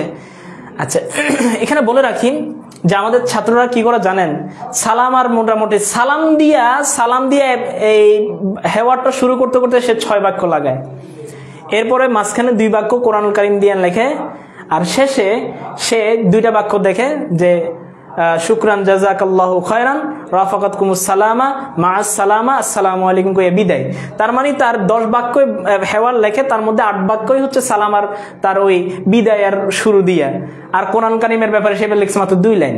হ্যাঁ, এটা আপনি চোরা পদ্ধতি হিসেবে খুব ভালো একটা পদ্ধতি, ঠিক আছে, কিন্তু আপনি তো দরকার তো নাই। কি দরকার? এই যে আমরা আমাদের ছাত্রদেরকে শিখাইছিলাম যে কাম সূরাতান ফিল কোরআনিল কারীম, প্রশ্ন যদি এটা এই একটা প্রশ্ন শিখেন, আপনি কোরআন কারীম নিয়ে হেওয়ার আপনি আরো বেশি লিখতে পারবেন। আপনি কিভাবে আমরা দেখাই, কাম সূরাতান ফিল কোরআনিল কারীম। তোমাদের মনে আছে যারা ক্লাস করছো নাকি সব খাই ফেলছো? কাম সূরাতান ফিল কোরআনিল কারীম, এই একটা প্রশ্ন, এই প্রশ্নটা দিয়ে আপনি আরো কয়েকটা প্রশ্ন তৈরি করতে পারবেন। এই জায়গায় জাস্ট পরিবর্তনটা হবে, কাম সূরাতান, কাম আয়াতান ফিল কোরআনিল কারীম, এই একটা প্রশ্ন। কাম রুকুআন ফিল কোরআনিল কারীম, এই একটা প্রশ্ন। ঠিক আছে, এরপরে আসেন আরো প্রশ্ন তৈরি করেন, কাম সাজদাতান ফিল কোরআনিল কারীম। ঠিক আছে, এরপর আপনি চাইলে হরফ দিয়ে প্রশ্ন করতে পারেন, কাম হারফান ফিল কোরআনিল কারীম, কোরআন কারীমের মধ্যে সর্বমোট কতটা হরফ আছে? কাম, এরপর আর কি বাকি রয়ে গেল আমাদের, কাম জুজআন ফিল কোরআনিল কারীম, কোরআন কারীমের মধ্যে কতটা জুজ আছে? আচ্ছা, আমি কয়টা প্রশ্ন করছি দেখেন তো, 1টা 2টা 3টা 4টা 5টা 6টা, 6টা মানে আনুমানিক 6টা প্রশ্ন করে ফেলছি। এই 6টা প্রশ্ন 6টা উত্তর লিখলে আপনার টোটাল 12টা বাক্য হয়।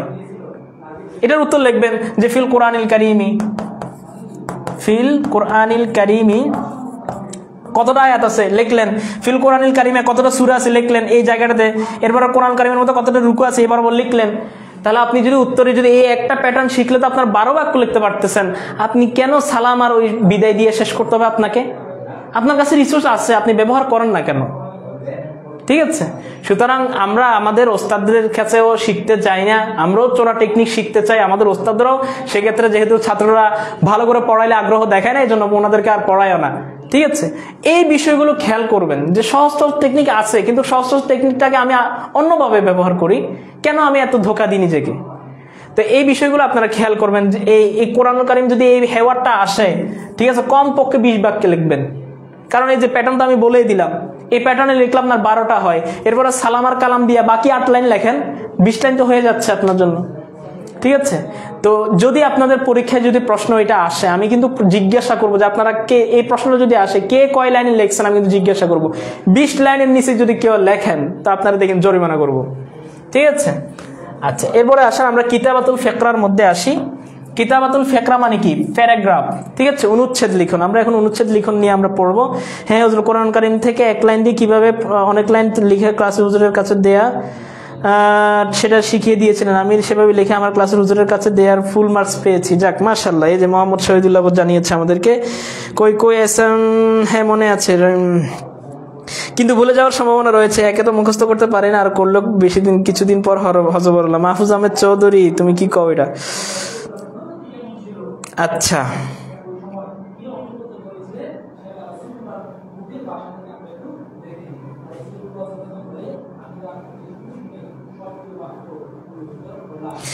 আচ্ছা আরফিন বলছে আমার আজকে আরবি প্রথম পত্র পরীক্ষা হয়েছে, কিন্তু হুজুর আপনার দেওয়া হেওয়ার আসেনি। তাই হেওয়ার আসে নাই, কিছু করার নাই তোমার। তাহলে আমি কি হেওয়ার সম্ভবত 3টা দিয়েছিলাম একজন ছাত্রকে, যে 1 নাম্বার 2 নাম্বার আর একটা হচ্ছে 5 নাম্বার দিছিলাম। ওই যে মুশতারি, ঠিক আছে, বা এর ওয়াল মুশতারি, ক্রেতা এবং বিক্রেতার মাঝে একটা আছে, ওইটা ইম্পর্টেন্ট আছে, ঠিক আছে। যাই হোক, এটা আমি তো আগেই বলছি, ক্লিয়ার করছি যে পরীক্ষকের মাইন্ডের উপর এটা সম্পূর্ণ, প্রশ্নকর্তার মাইন্ডের উপর এটা নির্ভর করে। আচ্ছা, যাই হোক,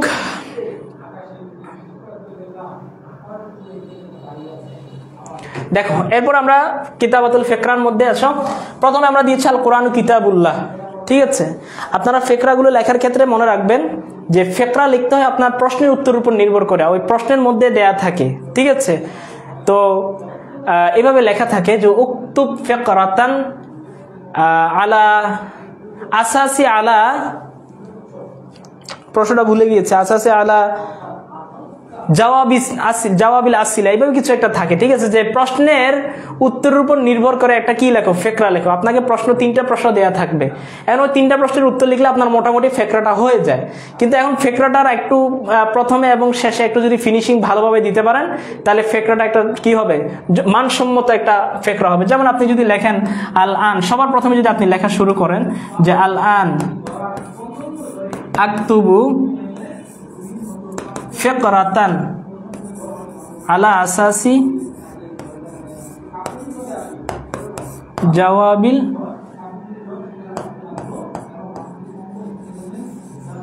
আসইলাতিল মাযকুরা,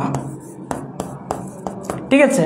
আল আন, এখন আক্তুব আমি লিখবো ফিকরাতান আলা আসাসি জওয়াবিস আসইলাতি মাযকুরাতি, যে আমি প্রশ্নে উল্লেখিত প্রশ্নসমূহের উত্তরের উপর ভিত্তি করে একটা কি লিখবো, ফিকরা লিখবো। এখন ফিত তালিয়াতি, এরপর আপনি লিখতে পারেন ফিত তালিয়াতি ইনশাআল্লাহ, ঠিক আছে, ফিত তালিয়াতি ইনশাআল্লাহ, ঠিক আছে। এরপর আপনি ফিকরাটা লেখা শুরু করলেন, প্রশ্ন উত্তর লেখা শুরু করলেন আর ফিকরাটা লেখা শুরু করলেন, তাহলে আপনার মোটামুটি একটা ভালো একটা শুরু হবে এবং ফিকরাটা দেখতেও সুন্দর দেখাবে। শুধুমাত্র উত্তরগুলো লিখে দিলেও হয়, কিন্তু আপনি এইভাবে যদি একটা স্টার্টিং শুরু করতে পারেন, স্টার্টিং শুরু করা তো একই কথা। যাই হোক, মানে শুরু যদি আপনার ইবতেদাটা যদি এইভাবে হয়, তাহলে আপনার ইন্তেহা কি হবে, খুব ভালো হবে ইনশাআল্লাহ। আচ্ছা, এটা হলো আমাদের প্রথমটা। এক্ষেত্রে আমাদের প্রশ্নগুলো কি থাকে, যে কোরআনুল কারীম কিতাবুল্লাহ কাকে বলে বা কোরআন কাকে বলে, তাহলে আমরা সবাই জানি আল কোরআন হুয়া কিতাবুল্লাহিল মুনাজ্জালু আলা রাসূলিহি আল মাকতুবু ফিল মাসাহিফ আল মানকুল আনহু নাকলান মুতাওয়াতিরান বিলা শুবহাতিন, ওটার আমরা সংজ্ঞা জানি, ওটা লিখবেন। তারপর হচ্ছে কাম সূরাতুন ফিল কোরআনুল কারীম, প্রশ্নটা এখানেও আসতে পারে। তারপর হচ্ছে মাতা নাযাল আল কোরআন, কোরআন কখন নাজিল হয়েছে, এটা প্রশ্ন আসতে পারে। হ্যাঁ, এরপর হচ্ছে আপনার প্রশ্ন আসতে পারে যে আর কি আসতে পারে, দেখি তোমরা বাংলায় কয়েকটা প্রশ্ন বলো, তোমরা ফিকরা নিয়ে তোমরাই প্রশ্ন বলো, আমার আর মাথা কাজ করতেছে না, ঠিক আছে। আচ্ছা, হুজুর বেশি লেখার একটা অ্যামাউন্ট ঘোষণা দেন, এক্সট্রা পেজ নিতে পরীক্ষা ফি দিয়ে কেনা পেজই শেষ করে আসবো। তাই আমার আগামী 23 তারিখে আরবি প্রথম পত্র পরীক্ষা। আচ্ছা, আলা আসাসিল আজুইবাত, আলা আসাসিল, ঠিক আছে, আসাসিন সিন আলিফ হবে, আল আজুইবাতি মিনাল আসিলাতি তালিয়া। আচ্ছা, যাই হোক, আমি ওনার বক্তব্যের বিরোধিতা করিনি। হুজুর মূল ক্লাস কবে থেকে? আলহামদুলিল্লাহ হুজুর, পড়াটা অনেক ভালো লাগে। তাই ফার্ম দিস না রে ভাই, ফার্ম দিস না। আচ্ছা, যাই হোক, আমরা এরপর 2 নম্বর প্রশ্নে যাই। আপনারা কি করবেন, যখন মুখস্থ করবেন প্রশ্নটা খেয়াল করবেন। কি করবেন, প্রথমে আপনার প্রশ্নটা কি দিয়ে আছে দেখবেন উপরে, এরপরে ওই প্রশ্নের উত্তর কোন জায়গায় আছে ওই জায়গাটা সিলেক্ট করবেন। আপনারা বলেন যে হুজুর ফিকরা তো মুখস্থ হয় না, কিভাবে মুখস্থ করব? আপনি কি করবেন, প্রশ্নগুলো আগে বের করবেন, 1 নাম্বার 2 নাম্বার 3 নাম্বার এই প্রশ্ন আছে, ঠিক আছে, এই একটা প্রশ্ন 2টা প্রশ্ন 3টা প্রশ্ন। প্রথমে আপনি কি করবেন, 1 নাম্বার প্রশ্নটা ধরবেন, ধরে এই প্রশ্নের উত্তর ফিকরার কোন জায়গায় আছে বের করবেন, বের করে ওই অংশটা প্রথমে মুখস্থ করবেন। তারপরে দ্বিতীয় প্রশ্নে আসবেন, এরপর তৃতীয় প্রশ্নে আসবেন, এভাবে করে মুখস্থ করবেন। যদি একদিনে মুখস্থ না হয়, তাহলে আপনি 3 দিনে মুখস্থ করেন একটা ফিকরা। সময় তো অনেক আছে, দাখিলের বেঁচে এখন পরীক্ষা তো অনেক দেরি আছে, টেস্ট পরীক্ষার জন্য আপাতত কোনো রকম চালায়া যান। এরপর কি করবেন, আপনি 3 দিনে একটা ফিকরা মুখস্থ করেন। আপনি যদি 3 দিনে একটা ফিকরা মুখস্থ করেন, 6 দিনে 2টা, 12 দিনে 4টা আপনার মুখস্থ হয়ে যাচ্ছে। তা আপনার জন্য ফিকরা মুখস্থ করা তো কোনো বিষয় না। আপনারা বলেন যে হুজুর আমার ফিকরা মুখস্থ হয় না, ফিকরা মুখস্থ হয় না, টেকনিক শিখেন, টেকনিকগুলো ফলো করেন, তাহলে আপনাদের ইনশাআল্লাহ মুখস্থ হবে। আচ্ছা, এরপর আমাদের 2 নম্বর যে ফিকরাটা দেওয়া আছে, আল ইসলামু দিনুনা আউল ইসলামু, এই প্রশ্নটা দুইভাবে আসতে পারে, এভাবেও আসতে পারে আবার এভাবেও আসতে পারে। তো এটা আসলে ম্যাটার না, ম্যাটার হচ্ছে আপনার প্রশ্ন কি আসতেছে সেটা। আপনারা দেখবেন আপনি ধরুন আল ফাতাতে পড়ে গেছেন, ঠিক আছে, আপনার কমন আসছে, ফিকরা কমন আসে গেছে, আরে কি খুশি, কেমনে খুশি, কয় আমার ফিকরা কমন আসছে, যেটা নিয়ে টেনশনে ছিলাম। কি ফিকরা কমন আসছে, কি পড়ছস, কয় আমি কোরআন কারীম পড়ে আসছি। কয় আচ্ছা ঠিক আছে, আসছে, কয় আসছে। আচ্ছা, এখন লিখতে যাই, শিরোনাম মিল আছে, প্রশ্ন একটাও মিল নেই।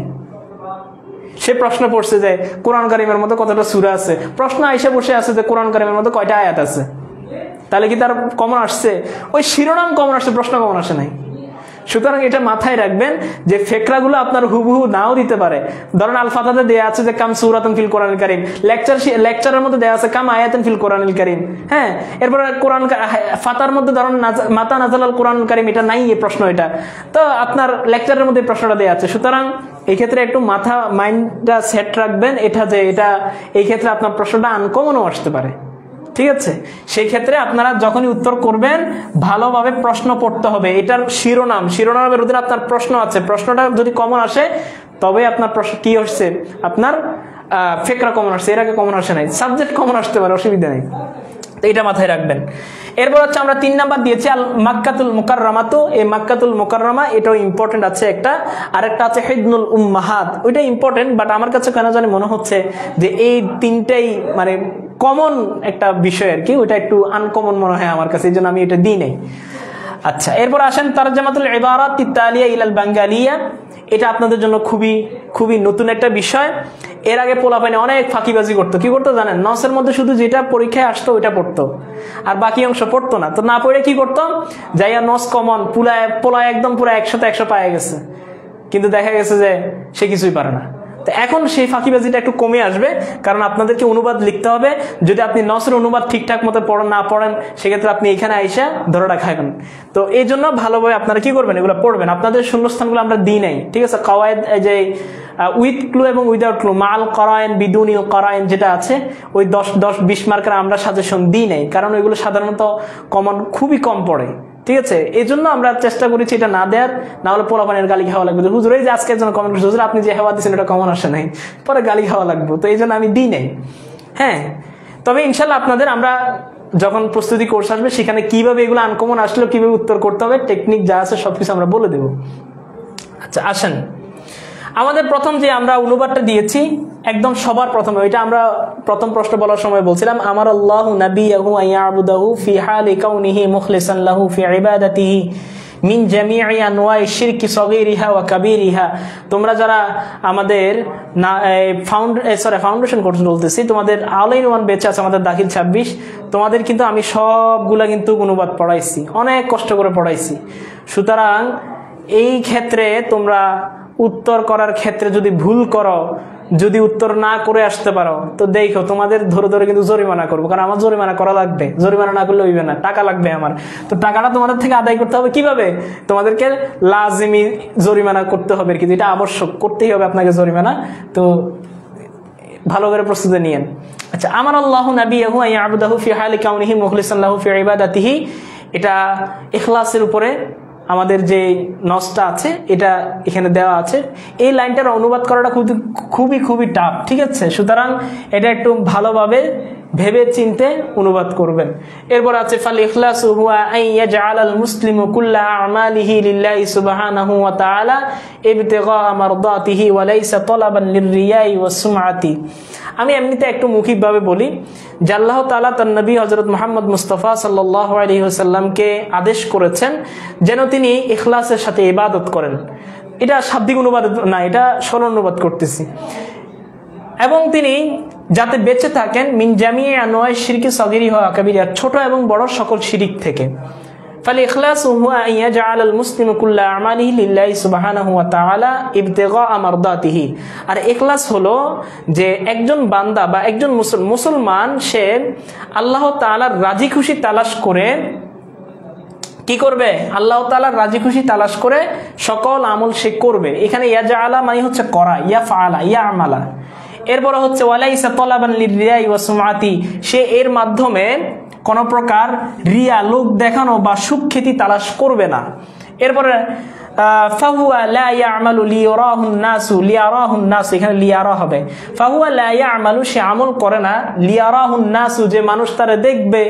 এরপর হচ্ছে ওয়ায়াতাহাদ্দাসু আন আমালিহি, এবং তার আমল নিয়ে মানুষ কি করবে, গবেষণা করবে, মানুষ কি করবে, কথা কইবে যে অমুক ওরে আল্লাহ রে আল্লাহ এত নামাজ কলমা পড়ে, সারাক্ষণ মসজিদে পড়ে থাকে, এইগুলা কথা বলবে, এই জন্য সে আমল করবে না। ওয়ায়ামদাহুহু ওয়া ইউসনু আলাইহি, এবং তার প্রশংসা গাইবে, আরে অমুক এত অনেক আল্লাহওয়ালা মানুষ, ঠিক আছে, এভাবে বলবে না। এগুলোর জন্য সে কোনোদিন কি করবে না, কোনো আমল করবে না। এটাই হচ্ছে ইখলাস।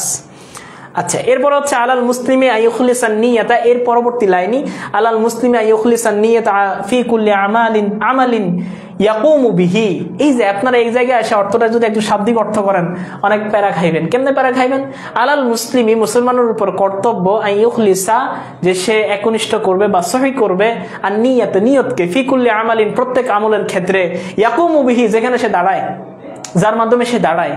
ইয়াকুমু কামু, ইয়াকুমু তো দাঁড়ানো, বিহি মানে তার মাধ্যমে, তার মানে তার মাধ্যমে দাঁড়ানো না। এখানে এটার অর্থ এটা না। এটাকে আমরা বলেছিলাম আপনাদেরকে যে এগুলাকে বলা হয় অ্যাপ্রোপ্রিয়েট প্রিপোজিশন। যখন কামা ইয়াকুমু এর সাথে বা সেল আসে, তখন এটার অর্থ হয় সম্পাদন করা। তাহলে হচ্ছে কি আমালিন, প্রত্যেক ওই আমল, ইয়াকুমু বিহি, জাত সে করে। অর্থাৎ একজন মুসলমানকে তার আমল করার ক্ষেত্রে, কাজ করার ক্ষেত্রে, যা যে আমলই করুক না কেন, তার নিয়তকে কি করতে হবে, খাঁটি করতে হবে। হাত্তা ইয়াতাকাব্বালাহু আল্লাহু মিনহু, যাতে করে আল্লাহ তাআলা কি করেন, তার এই আমলটাকে কবুল করেন। লিআন্নাল আ'মালা লা তুকবালু ইল্লা বিশারতাইন, কেননা আমল যদি আল্লাহ তাআলা কবুল করেন তবে দুইটা শর্তেই কবুল করেন। একটা হচ্ছে আল ইখলাসু, ইখলাস, ওয়াল মুতাবাআতু লির রাসূল সাল্লাল্লাহু আলাইহি ওয়াসাল্লাম, এবং রাসূল সাল্লাল্লাহু আলাইহি ওয়াসাল্লামের অনুসরণ। ক্বাল আল্লাহু তাআলা, যেমনি ভাবে আল্লাহ তাআলা কোরআনুল কারীমের মধ্যে বলতেছেন, ওয়া মা উমিরু ইল্লা লিয়াবুদুল্লাহ মুখলিসিনা লাহুদ্দিন হুনাফা ওয়া ইউকিমুস সালাতা ওয়া ইউতুজ যাকাতা ওয়া যালিকা দীনুল কাইয়্যিমা। ঠিক আছে, এটা আপনারা অনুবাদ দেখে নেবেন কোরআন মাজিদের মধ্যে দুই দিকে। ঠিক আছে, কোরআন মাজিদের অনুবাদ করার ক্ষেত্রে সাধারণত আপনারা শাব্দিক অনুবাদ একটু এড়িয়ে যাবেন, এড়িয়ে যাওয়ার চেষ্টা করবেন। হ্যাঁ, শাব্দিক অনুবাদ করলেও সরল অনুবাদটা একটা স্বীকৃত কোনো বাংলা অনুবাদ, যেটা মানসম্মত বাংলা অনুবাদ দেখে অনুবাদ করলে ভালো।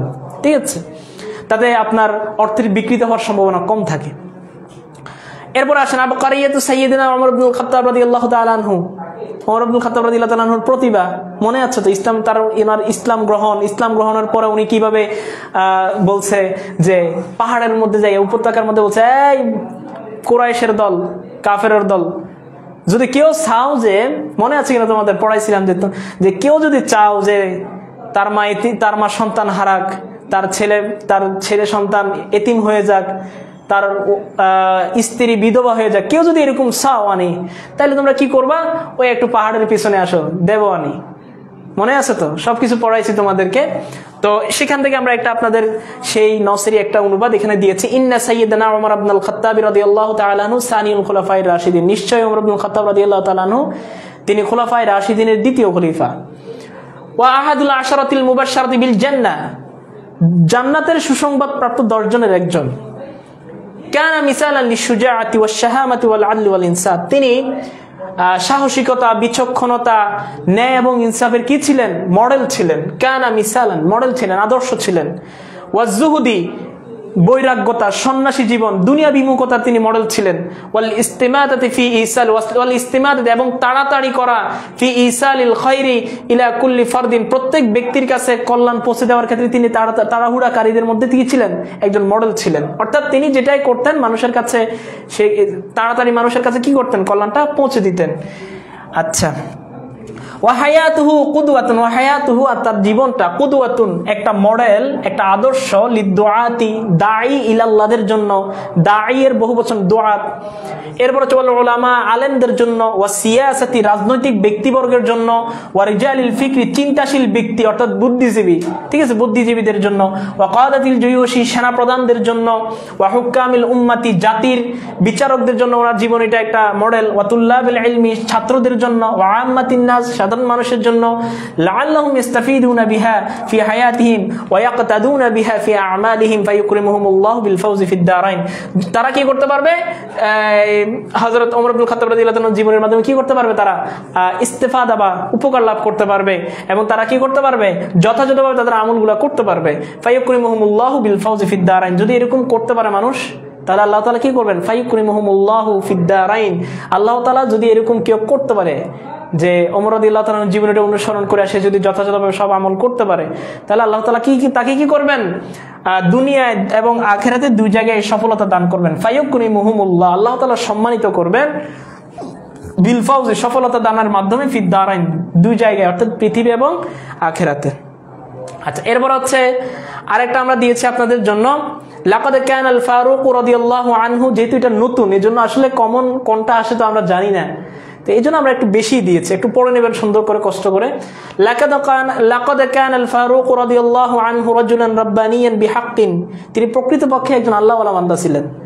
লা ইয়াখশা ইল্লাল্লাহ, তিনি আল্লাহকেই ভয় পাইতেন, আর কারোর ভয় পাইতেন না। ফাকানাল হাক্কু দাইমান আলা লিসানিহি ওয়া কলবিহি, যে তার অন্তরের মধ্যে এবং তার যে জবানের মধ্যে সর্বদা সত্য ছিল, সত্য সর্বদা ওনার জবানের এবং অন্তরের মধ্যে ছিল। ওয়া কানা সাওয়াবু দাইমান মাআহু, এবং তিনি যা বলতেন সবসময় তিনি সঠিক বলতেন। মানে ওনার এটা একটা বৈশিষ্ট্য, উনি যেটা বলতেন এটা খুব একটা ভুল হইতো না। উনি সবসময় কি করতেন? ওনার যে রায় দিতেন, যে কথাটা বলতেন, যে মতামত দিতেন, এটা কি হইতো? সঠিক হইতো।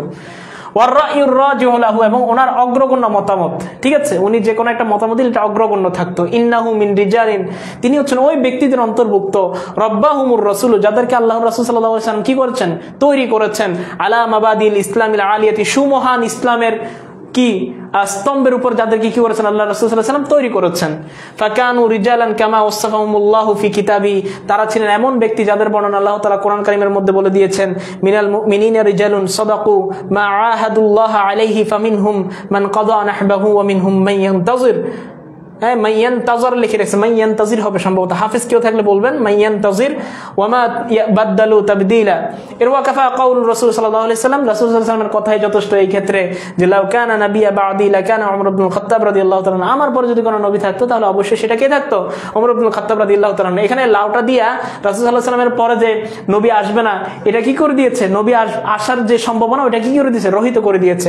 অর্থাৎ এখানে আর কোনো সুযোগ নাই। যদি আসতো তাহলে ওমর ইবনুল খাত্তাব রাদিয়াল্লাহু তাআলা নবী হইতেন, কিন্তু আসবে না। আচ্ছা, এরপর আসেন আল আদল ওয়াল ইনসাফ থেকে আমরা দিয়েছি আপনাদের জন্য।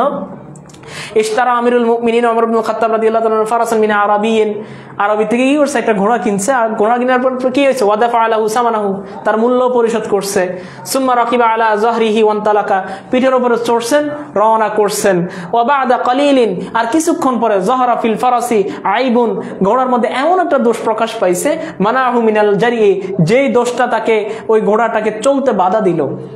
ফাআদা বিহি ওমর রাদিয়াল্লাহু তাআলা ইলা সাহিবি, অতঃপর ওমর রাদিয়াল্লাহু তাআলা তার ঘোড়ার মালিকের কাছে ফিরে আসলেন। ওয়া ক্বালা লাহু, আর তারা বললেন, খুজ ফারাসাকা, তোমার ঘোড়া তুমি নিয়ে নাও। ফা ইন্নাহু মাইবুন, কারণ এটা হচ্ছে কি? অসুস্থ, এটা রোগাক্রান্ত, ত্রুটিযুক্ত। ফাকাল আল আরবি, তখন আরবি ব্যক্তি বলল যে লা আখুযুহু ইয়া আমিরুল মুমিনিন, হে আমিরুল মুমিনিন, আপনি যত কথাই বলেন আমি এটা নিব না। কেন নিব না? ওয়াকাদ বি'তুহু লাকা সহিহান, কারণ আমি এটা আপনার কাছে একদম সুস্থ সবল অবস্থায় বিক্রি করেছি। এরপরে ওনারা কি করছেন? কাজী শুরাইয়ের কাছে গেছেন, যাওয়ার পরে জিজ্ঞাসা করছেন কাজী শুরাইরে, হযরত ওমর ইবনে খাত্তাব রাদিয়াল্লাহু তাআলা আনহুকে, আপনি কি এই ঘোড়াটাই সুস্থভাবে নিয়েছেন? হ্যাঁ, নিয়েছি। তাহলে বলতে, তখন কাজী শুরাই বিচার দিয়ে দিয়েছেন, হয় আপনি যেভাবে নিয়েছেন সেভাবে ফিরাইয়া দেন, না হলে যেটা কিনছেন সেটা নিজের কাছে রেখে দেন। সুস্থ অবস্থায় নিয়েছেন, সুস্থ অবস্থায় ফিরাইয়া দেন, আর না হলে যেটা নিয়ে গেছেন সেটা নিয়ে থাকেন। তখন কাজী শুরাইয়ের এই রায়ের উপর খুশি হইয়া তাকে কি করছেন? কুফা নগরের বিচারক হিসেবে পাঠাইয়া দিচ্ছেন। সেটা আমরা সবাই জানি। এরপর চাল মুহাফাজাত আলা বিয়াতিনা তাবিইয়া, এটা যদি নসে না আসে, এটা আপনাদের অনুবাদের মধ্যে আসার সম্ভাবনা একটু বেশি, কারণ এই অনুবাদটা কঠিন। ঠিক আছে, আলাল ইনসানি আন ইউহাফিজ আলাল বিয়াতিল্লাতি ইয়াইশু ফিহা, মানুষ যে পরিবেশের মধ্যে বাস করে এই পরিবেশটাকে হেফাজত করা মানুষের উপর কর্তব্য। ওয়ালা ইউফসিদুহা, এটা সে নষ্ট করবে না। লিআন্নাহা মিন আযমি নিআমিল্লাহি আলা ইবাদিহি, কেননা এটা আল্লাহ তাআলার নিয়ামত রাজির মধ্যে সবচেয়ে মহান একটা নিয়ামত, যেটা আমার বান্দার উপর তিনি করেছিলেন। ওয়া ফি কাসিরিন মিন মিলাদিল আলামিল আল ইয়াউমা মুনাজ্জামাতুন, পৃথিবীর অনেক রাষ্ট্রে আজকে কি আছে? সংস্থা আছে। সংস্থাগুলো কি করে? তাদউ ইলাল মুহাফাজাতি আলাল বিয়াতি, এগুলো যে পরিবেশ সংরক্ষণের প্রতি কি করে? আহ্বান করে। ওয়া তাকুমু তিলকাল মুনাজ্জামাতু বিআমালিন আদিদাতিন, আর এগুলো অনেকগুলা কর্মকাণ্ড করে, এই সংস্থাগুলো অনেক কর্মকাণ্ড করে থাকে। কি কর্মকাণ্ড? মিনহা, এর মধ্য থেকে 1 নাম্বার বায়ানু আখতারি তালাফুসিল বিয়া, পরিবেশ দূষণের ক্ষতিকর দিক, আলাল ইনসান, মানুষের উপর, ওয়াল হাইওয়ান, প্রাণীর উপর, ওয়ান নাবাত, এবং উদ্ভিদের উপর। এগুলো তারা কি করে? সারাক্ষণ এলাম করে বুঝে কি করে প্রকাশ করতে থাকে, কিন্তু কোনো কাজে আসে না। সারাক্ষণ এরা কি করে? এগুলা প্রকাশই করতেছে, প্রচারই করতেছে, কোনো কাজে হয় না। কারণ আমরা বাঙালি এমন এক জাতি, ওই যদি দেখে যে গাছ কাটা নিষিদ্ধ, হে আর 2টা গাছ বেশি কাটে। ঠিক আছে, গাছ কাটা নিষিদ্ধ কইছে না, সামনে হয়তো গাছ কাটা নিষিদ্ধ করে দিতে পারে। এরপরে কি করবো জানেননি? একটা গাছ আছে, আর একটা কেটে শেষ, নিয়ে চলে এস। আমরা বাঙালি এরকম। ঠিক আছে, কি করে? যদি এরকম একটা প্রস্তাব দেখে আর কি, ধরেন একটা হঠাৎ করে বাংলাদেশের বন পরিবেশ যদি অধিদপ্তর একটা করলো, মানে একটা প্রচার করলো যে গাছ কাটা নিষিদ্ধ, ঠিক আছে, গাছ কাটবেন না, এরকম কিছু একটা দেখার পরে বাঙালি কি করে? চিন্তা করে, যেহেতু সরকারের মাথায় চিন্তা আসছে সামনে সম্ভবত গাছ কাটতে দিবে না, সুতরাং চলো আমরা এখনই 2-1টা গাছ বেশি কেটে নিয়ে আসে, তখন আর 2-1টা বেশি নিয়ে আসে। আচ্ছা, যাই হোক, ওয়া মুরাকাবাতুল হুকুমাতি ওয়াল মুআসসাসাত, এরপর তাদের 2 নাম্বার যে কাজটা, মুরাকাবাতু, পর্যবেক্ষণ করা, আল হুকুমাতি ওয়াল মুআসসাসাত, গভর্নর বা রাষ্ট্রের যে সরকার আছে, রাষ্ট্রগুলোকে, সরকারকে তারা কি করে? পর্যবেক্ষণ করে, ওয়াল মুআসসাসাত, এবং বিভিন্ন সংস্থাকে তারা পর্যবেক্ষণে রাখে, আল্লাতি, যারা তুফসিদুল বিআতা, যারা পরিবেশ নষ্ট করে। পরিবেশ নষ্ট করে কিছু সংস্থা আছে, এগুলোর প্রতি তারা কি করে? ভালো করে দৃষ্টি রাখে, খবরদার পরিবেশ নষ্ট করিও না, এরা উপর থাকে আর কি। আচ্ছা, যাই হোক, ওয়া যিকরু ওয়াসাইলিল মুহাফাজাত, 3 নাম্বার কাজ, যিকরু, তারা জিকির করে। মানে কি জিকির করে? আল্লাহ আল্লাহ জিকির করে না, আল্লাহ আল্লাহ জিকির করে না। এরা হচ্ছে পরিবেশ বাঁচানোর জন্য এত পাগল, এরা কি করে? যে যিকরু, তারা স্মরণ করে বা আলোচনা করে, ওয়াসাইলিল মুহাফাজাতি, সংরক্ষণের পদ্ধতি, আলাল বিয়াতি, পরিবেশ সংরক্ষণের পদ্ধতি, এগুলা তারা কি করে? সারাক্ষণ আলোচনা করে আর বুম বাং কাম করে আর কি, কোনো কাজে আসে না। যাই হোক, এরপর আসেন আল ইমামুল আযম আবু হানিফা রাহিমাহুল্লাহু তাআলা। এই প্রশ্নটা সম্পূর্ণ আপনার প্রশ্নকর্তার উপর নির্ভরশীল। যদি আপনার প্রশ্নকর্তা উনি যদি হানাফি মাযহাবের অনুসারী হয়ে থাকেন, উনি তাহলে এটা প্রশ্নের মধ্যে রাখার সম্ভাবনা 99%। আর যদি আপনার প্রশ্নকর্তা যদি হানাফি মাযহাব না হয়ে অন্য কোনো মাযহাবের অনুসারী হয়ে থাকেন, সেক্ষেত্রে এটা আসার সম্ভাবনা 0%। ঠিক আছে, এটা আপনাদের ফাইনাল পরীক্ষা আসবে কিনা সন্দেহ আছে আমার কাছে যথেষ্ট পরিমাণ। যাই হোক, আপনারা এটা খেয়াল রাখবেন যে এটা ইম্পর্টেন্ট হোক না হোক, আমরা একটু পড়ি। হুয়া নুমান ইবনে সাবিত ওয়া কুনিয়াতুহু আবু হানিফা ওয়া লুকিবা বিল ইমাম আল আযম। ওনার নাম হচ্ছে নুমান ইবনে সাবিত, উনি হচ্ছে নুমান ইবনে সাবিত, কুনিয়াতুহু, ওনার উপনাম আবু হানিফা। আবু হানিফা, আচ্ছা দেখি বলেন তো ওনাকে কেন আবু হানিফা বলা হয়? বলতে পারেন কিনা? আমাদের ছাত্র যারা আছে তোমরা একটু কষ্ট করে কমেন্ট করো।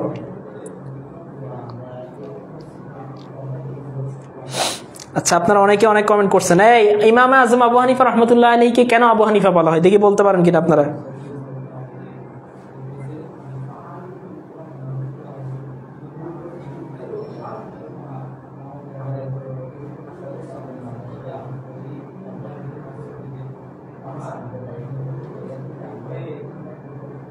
হ্যাঁ, অনুবাদ 2টা আসবে।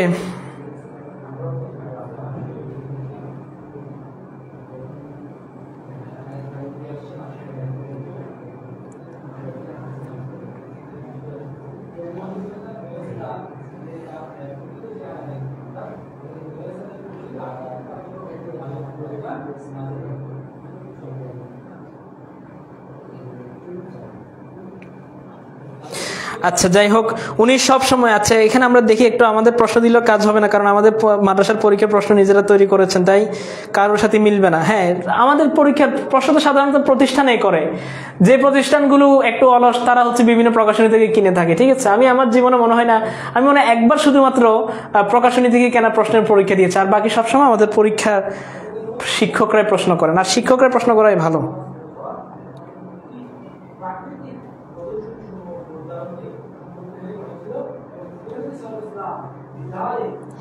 আচ্ছা, যারা আপনারা কি আছেন, টেনশনে আছেন, হুজুর কিভাবে কি করব, তাদের জন্য বলতেছি আপাতত কোন রকম টেস্ট পরীক্ষা পাস করেন, বাকি পরীক্ষার সামনে আমরা টেকনিক বলে দিব, সব আস্তে আস্তে একটু নিজের এগুলো বাস্তবায়ন করেন। শুনেন, আপনারা কি করেন জানেন, পরীক্ষার 1 মাস আগে এসে জিজ্ঞেস করো, হুজুর না পড়ে কিভাবে A+ পাবো? A+ পায়, অনেক ছাত্র আছে না পড়ে A+ পায়। ওই কি করে জানেন, এরপর আসে জিজ্ঞেস করে যাবে, এই কত ইসিম কারে কয়, কিচ্ছু পারে না। আচ্ছা, যাই হোক, তিনি তার সাথে সবসময় করি না। আচ্ছা, যাই হোক, আর ইমতিয়ান থাকতে ফাতাদু বিলাসিতা, উনি সবসময় নিজের সঙ্গে দোয়াত রাখতেন, সেজন্য ওনাকে হানিফা বলা হয়। মুস্তাকিম হাসান ওনার মেয়ের নাম অনুসারে। মাহফুজ আহমদ চৌধুরী কয়, মাহফুজ আহমদ চৌধুরী তোমার এটা পড়াইছি না আমি, পিরামু তোমার বাবার নামের লকব না হয় নাই। আসসালামু আলাইকুম, কেমন আছেন? তার মেয়ের নাম অনুসারে হয় নাই, অনুবাদ 3টা আসবে, 2টা দিতে হবে। তিনি তার সাথে সবসময় কালির দোয়াত রাখতেন, এই জন্য। আচ্ছা, তার মেয়ের নাম হানিফা, জি মিলবে না। আচ্ছা শুনেন, আমি আপনাদের ক্লাসে বলছি, আপনারা ক্লাসটা ফাঁকিবাজি করছেন, আর না হলে আপনাদের ক্লাস না বললে অন্য ক্লাসে হইলেও বলছি, তবে আমার বলছি এটা মনে আছে। এই হানিফা শব্দের অর্থ হচ্ছে, হানিফা শব্দের অর্থ কি জানেন? দোয়াত, দোয়াত। এখন আপনারা বলবেন হুজুর তাহলে তো আবু হানিফা মানে দোয়াতের বাপ, এটা কিভাবে নাম হয়? আচ্ছা বলেন তো, আবু হুরায়রা অর্থ কি? বিড়াল ছানার পিতা। তাহলে ওইটা কেমন অর্থ হয়েছে? আবু হুরায়রা যেভাবে হয়েছে, এই আবু হানিফা রহমতুল্লাহ আলাইহি, হানিফা অর্থ দোয়াত, উনি আবু হানিফা রহমতুল্লাহ আলাইহি ওনার সাথে সবসময় কি রাখতেন? দোয়াত রাখতেন, এই জন্য ওনাকে বলা হয় আবু হানিফাতা। ঠিক আছে? আর ওনার মায়ের নাম অনুসারে যেটা ওইটা মাশহুর ঘটনা হইলো, ওইটা সহি ঘটনা না, সহি মানে সহি মত হচ্ছে এটা। ঠিক আছে, যে ওনার সাথে সবসময় দোয়াত থাকতে, এই জন্য ওনাকে আবু হানিফাতা বলা হয়। আচ্ছা, আন্নাহু উলিদা বিল কুফা, তিনি কুফায় জন্মগ্রহণ করেছেন। সানাতা সামানিনা মিনাল হিজরাতি, হিজরি 80 সনে, সামানিনা মানে 80। ঠিক আছে, 80 সনে। আচ্ছা, এরপরে ফি আহাদিল খলিফাতি, খলিফা আব্দুল মালিক ইবনে মারওয়ান, আব্দুল মালিক ইবনে মারওয়ানের যুগে, আব্দুল মালিক ইবনে মারওয়ানের যুগে 80 হিজরিতে তিনি কুফায় জন্মগ্রহণ করেন। ওয়ানাশা ফি উসরাতিন সালিহাতিন গানিয়াতিন, তিনি ধনী এবং ধনী পরিবারে তিনি কি ধনাট্য নেককার পরিবারে তিনি কি করেন? বেড়ে ওঠেন। ধনাট্য নেককার পরিবারে তিনি কি করেন? বেড়ে ওঠেন। ওয়াকানা হাসানুল ওয়াজহি, এই যে দেখেন এগুলো আপনাদেরকে আমরা পড়াইছিলাম, মনে আছে? এই মাহফুজ আহমদ এগুলো করছিলাম, নোটও করছিলাম। ওয়াকানা হাসানুল ওয়াজহি, তিনি ছিলেন সুন্দর চেহারার অধিকারী। ওয়ান নুতকি, সুন্দর কথার অধিকারী। ওয়াকাউইয়াল হুজ্জাতি, তিনি ছিলেন শক্তিশালী প্রমাণ উপস্থাপনকারী। কেমন প্রমাণ উপস্থাপনকারী? হযরত ইমাম মালিক রহমতুল্লাহি আলাইহি ওনার ব্যাপারে একটা বলেছেন যে, আমি যদি ইমামে আজম আবু হানিফা রহমতুল্লাহ আলাইহিকে বলি এই কলমটা স্বর্ণের, এটা প্রমাণ করেন, তাহলে এটা তিনি দলিল দিয়ে প্রমাণ করবেন যে এটা স্বর্ণের। তাহলে দেখেন ইমাম মালিক রহমতুল্লাহ আলাইহি বলতেছেন যে উনি কি পরিমাণ শক্ত দলিল উপস্থাপনকারী, যে যদি ওনাকে বলা হইতো যে এই কলমটা এটা স্বর্ণের, এটা প্রমাণ করেন, তাহলে এটা তিনি প্রমাণ করবেন দলিল দিয়ে। তাহলে কি তিনি হচ্ছেন কাউইয়াল হুজ্জা। ওয়া শাদীদাজ যাকাত, তিনি হচ্ছেন কঠিন মেধার অধিকারী। আমাদের মধ্যে কিছু আছে, তবে ওই লেভেলে তো জীবনে যাবে না। আল্লাহ তাআলা পূর্বের যুগের আলেমদের যে পরিমাণ মেধা দিয়েছেন, দিন দিন তো আমরা যত দিন যাবে তত তো মানুষের মেধা কমবে, এটাই স্বাভাবিক। তো ইমামে আজম আবু হানিফা রাহমাতুল্লাহ আলাইহির মেধা শক্তি ছিল প্রখর। ওয়া ফাতিনান, তিনি ছিলেন কি এটাকে বলা হয় ফাতিনান মানে হচ্ছে, ফাতিনান শব্দটার অর্থ ভুলে গিয়েছি, দেখি এই মাহফুজ বলো তোমরা কার মনে আছে? ফাতিনান মানে হচ্ছে কি? আর সারিউল বাদিহা, সারিউল বাদিহা মানে হচ্ছে প্রত্যুৎপন্নমতি, মানে যে কোনো বিষয় তিনি তৎক্ষণাৎ কি করতে পারতেন? উত্তর দিতে পারতেন, এই জন্য ওটাকে বলে সারিউল বাদিহা, প্রত্যুৎপন্নমতি। আর ফাতিনান মানে হচ্ছে, মাথা থেকে শব্দটা ছুটে গেছে। আচ্ছা যাই হোক, তোমরা একজন কমেন্ট করো। ওয়া শাদীদুল কারাম, তিনি ছিলেন উদার দানশীল। ঠিক আছে, কঠিন লেভেলের ওনার দানশীল ছিলেন, যে কোনো সময় কি করতেন? হাত খুলে দান করতেন। অতাবিল আসামতি, দীর্ঘ নীরবতা অবলম্বনকারী, তিনি সবসময় নীরব থাকতেন, আমাদের মতো সারাক্ষণ বকবক করতেন না। এরপর অদাইমাল ফিকরি, সর্বদা চিন্তাশীল। ওয়াজাহিদান, তিনি ছিলেন দুনিয়া বিমুখ। মুতাআব্বিদান, ইবাদত গুজার। জুহুরিয়া সাউতি, বলিষ্ঠ কণ্ঠের অধিকারী, বলিষ্ঠ কণ্ঠের অধিকারী।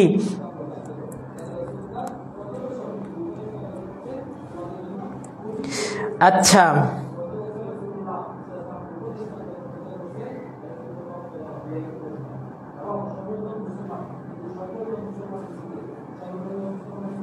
বিচক্ষণ, হ্যাঁ বিচক্ষণ, ঠিক আছে। ফাতিনার মানে কি? বিচক্ষণ। ঠিক আছে, অনেক আগে পড়ছি তো, আজকে আমি মোতালাও করি নাই যে তোমাদের ক্লাস করাবো। আমি আজকে আলিম সাথে লেকচার শিট নিয়ে অনেক ব্যস্ত ছিলাম। ঠিক আছে, আর তোমরা যারা এই যে লেকচার শিট নিয়ে করতেছো, আমি বলি আমরা কিন্তু এই কারণগুলো বলছি। মাহফুজ আহমেদ চৌধুরী, তুমিও কিন্তু এগুলা নিয়ে কথাবার্তা বলতেছো, আমি খুব কষ্ট পাইছি বিষয়টা। ঠিক আছে, আমরা তোমাদেরকে বলেছি বিষয়টা যে আমাদের কুষ্টিয়া থেকে আমাদের এখানে আসার কারণে আমরা এটা চড়াই উতরে কিভাবে পার করছি এটা আমরা জানি, যারা আমরা চাকরি করি বা আমরা এখানে যারা তোমাদের খেদমতে আছি, আমরা জানি আমরা কিভাবে পার করছি। ঠিক আছে, কিন্তু এরপর আমরা যে ক্লাসটা চালু রাখতে পারছি এটাই তো অনেক। আমরা তো ভাবছি ক্লাসে অফ হয়ে যাবে। তো যাই হোক, এটা এখানে আমাদের আফতারজিস অনলাইন মাদ্রাসা আমরা স্বীকার করছি যে আমাদের মানে ঘাটতি ছিল, আমরা তোমাদেরকে যেটা দেওয়ার কথা সেটা আমরা দিতে পারিনি, কিন্তু এটা নিয়ে সমালোচনা করার আপাতত দরকার নাই। যদি তোমরা বলো যে হুজুর আমরা আপনাদেরকে মাফ করবো না সারা জীবনও, দরকার হলে আমরা পরবর্তীতে তোমাদেরকে এগুলো ফ্রিতে দিয়ে দিব না, যাও, কিন্তু এগুলো নিয়ে সমালোচনা করার দরকার নেই। আমাদের মাথায় আছে যে আমরা তোমাদেরকে লেকচার শিট দিতে পারিনি, কিন্তু আমরা আমাদের সামনের পদ্ধতিতে দেখো, আমরা এখন পুরো একটা প্যানেল তৈরি হয়েছে, আমাদের টিচার প্যানেল তৈরি হয়েছে, এবং টিচাররা লেকচার শিট ব্যতীত ক্লাসে ঢোকার অনুমতি নেই। সুতরাং ওনার লেকচার শিট তৈরি করতেই হবে, লেকচার শিট তৈরি, তারপর ওনার অনুমতি ক্লাসে আসার। তো এখানে তোমরা যারা ভাবতেছো যে আমরা দাখিল প্রস্তুতি করছো লেকচার শিট পাবা না, এটা তোমাদের সম্পূর্ণ ভুল ধারণা। তোমরা প্রত্যেকটা ক্লাসের লেকচার শিট পাবা। ইভেন আমি তোমাদের যে কাওয়ায়েদ জাসার অংশটা আছে, এটা নিয়ে আমি আলাদাভাবে চিন্তা ভাবনা করতেছি যে কিভাবে তোমাদের জন্য আরবি দিতে পারে, কাওয়ায়েদ জাসার অংশটা সহজে তোলা যায়। আমি সাজেশন দিই নাই ওইখানে, আমি বলছি যে আমি সাজেশন আমি লিখবো, আপনাদের দেওয়ার দরকার নাই, লেখার দরকার নাই, আমি দিই নাই। আমি বলছি যে আমি তৈরি করতেছি, এবং আমি এই যে তোমাদের যেভাবে ফাতার মধ্যে সাজেশন একসাথে দেওয়া আছে, আমি তৈরি করবো না। আমি প্রথমে আপনাদেরকে কায়দা শিখাবো, কায়দা দিয়ে তারপর ওইটার অধীনে আমাদের যেগুলো আসে এগুলো দিব। তা আপনি যখন কায়দাটা পড়বেন, অটোমেটিক্যালি আপনার এই কায়দা অনুযায়ী যতগুলো আসবে আপনি অটোমেটিক্যালি উত্তর দিতে পারবেন। সেটা করার চেষ্টা করতেছি। তো এখন আমরা তোমাদের জন্য চেষ্টা করতেছি, কষ্ট করতেছি। তোমরা যদি আমাদের সাথে না আসো, সেক্ষেত্রে তো আমরা এই কষ্টটা আমাদের বৃথা যাবে। আসো সবাই, যারা যুক্ত হবার তাড়াতাড়ি যুক্ত হয়ে যাও। আমাদের এখনো পর্যন্ত কিন্তু 300 টাকা ছাড় আছে, ঠিক আছে? ক্লাস শুরু হবে 1500 টাকা দিয়ে ভর্তি হতে হবে, এর আগে কিন্তু আর কোনো ডিসকাউন্টে পাবা না। ইভেন আমাদের আলিম সাথে অনেক ছাত্র আমাদের পরবর্তীতে নক দিছে, হুজুর 500 টাকার ওই ইয়াটা আছে কিনা, না 1990 টাকা দিয়ে 1990 টাকা দিয়ে নিছে, এবং এরপরে আমাদের কমপক্ষে 10 থেকে 12 জন 1990 টাকা দিয়ে কোর্স কিনছে। তো সুতরাং তোমরা একটু ভালোভাবে খেয়াল রাখবে এই বিষয়গুলো, যে ইনশাল্লাহ আমাদের বেস্ট একটা কোর্স হবে, ঠিক আছে? যেমন আমরা আলিমে বলছি বেস্ট হবে, আলিমে তোমরা 27-এর ব্যাচের পোলাপাইনে জিজ্ঞাসা করো যে হুজুর আপনাদের লেকচার সেট দেই কিনা, প্রত্যেকটা ক্লাসের জিজ্ঞাসা করো যে কোনো ক্লাসের মিস গেছে না, ঠিক আছে? যেগুলো ক্লাস হয়েছে, আর কয়টা সাবজেক্টের ক্লাস শুরু হয় না এখনো, সেগুলো শুরু হবে। ক্লাসের শিডিউল হচ্ছে না দেখে আমরা এখন আপাতত বন্ধ রেখেছি। সুতরাং তোমরা যারা ভাবতেছ লেকচার শিট আমরা এই কোর্সের মতো হয়তো দিতে পারবো না, তো সেক্ষেত্রে আমরা বলে রাখছি যে সামনে আমাদের কোনো টিচার লেকচার শিট ব্যতীত ক্লাসে ঢুকারই অনুমতি নেই। এখন তোমরা সিদ্ধান্ত নাও যে আমাদের সাথে আসবা নাকি শর্টকাট টেকনিকে A+ পাওয়ার জন্য কোথাও দৌড়াইবা। সেটা দৌড়াইতে পারো, আমাদের থেকেও ভালো কোনো প্ল্যাটফর্ম আছে, আমরা স্বীকার করি যে যারা আপনাদেরকে একদিন পরে A+ পাওয়াইতে পারে, অসুবিধা নেই। কিন্তু আপনি এরপরে A+ পাওয়ার পরে আপনি ক্লাসে আসবেন, আসার পরে আলিমে উঠবেন, আপনাকে জিজ্ঞাসা করা হবে ইসিম কাহাকে বলে একটু বলুন তো। তখন আপনি বলবেন ইসিম বলা হয় আলিফ সিন মিম যে শব্দে আছে ওইটাকে ইসিম বলে।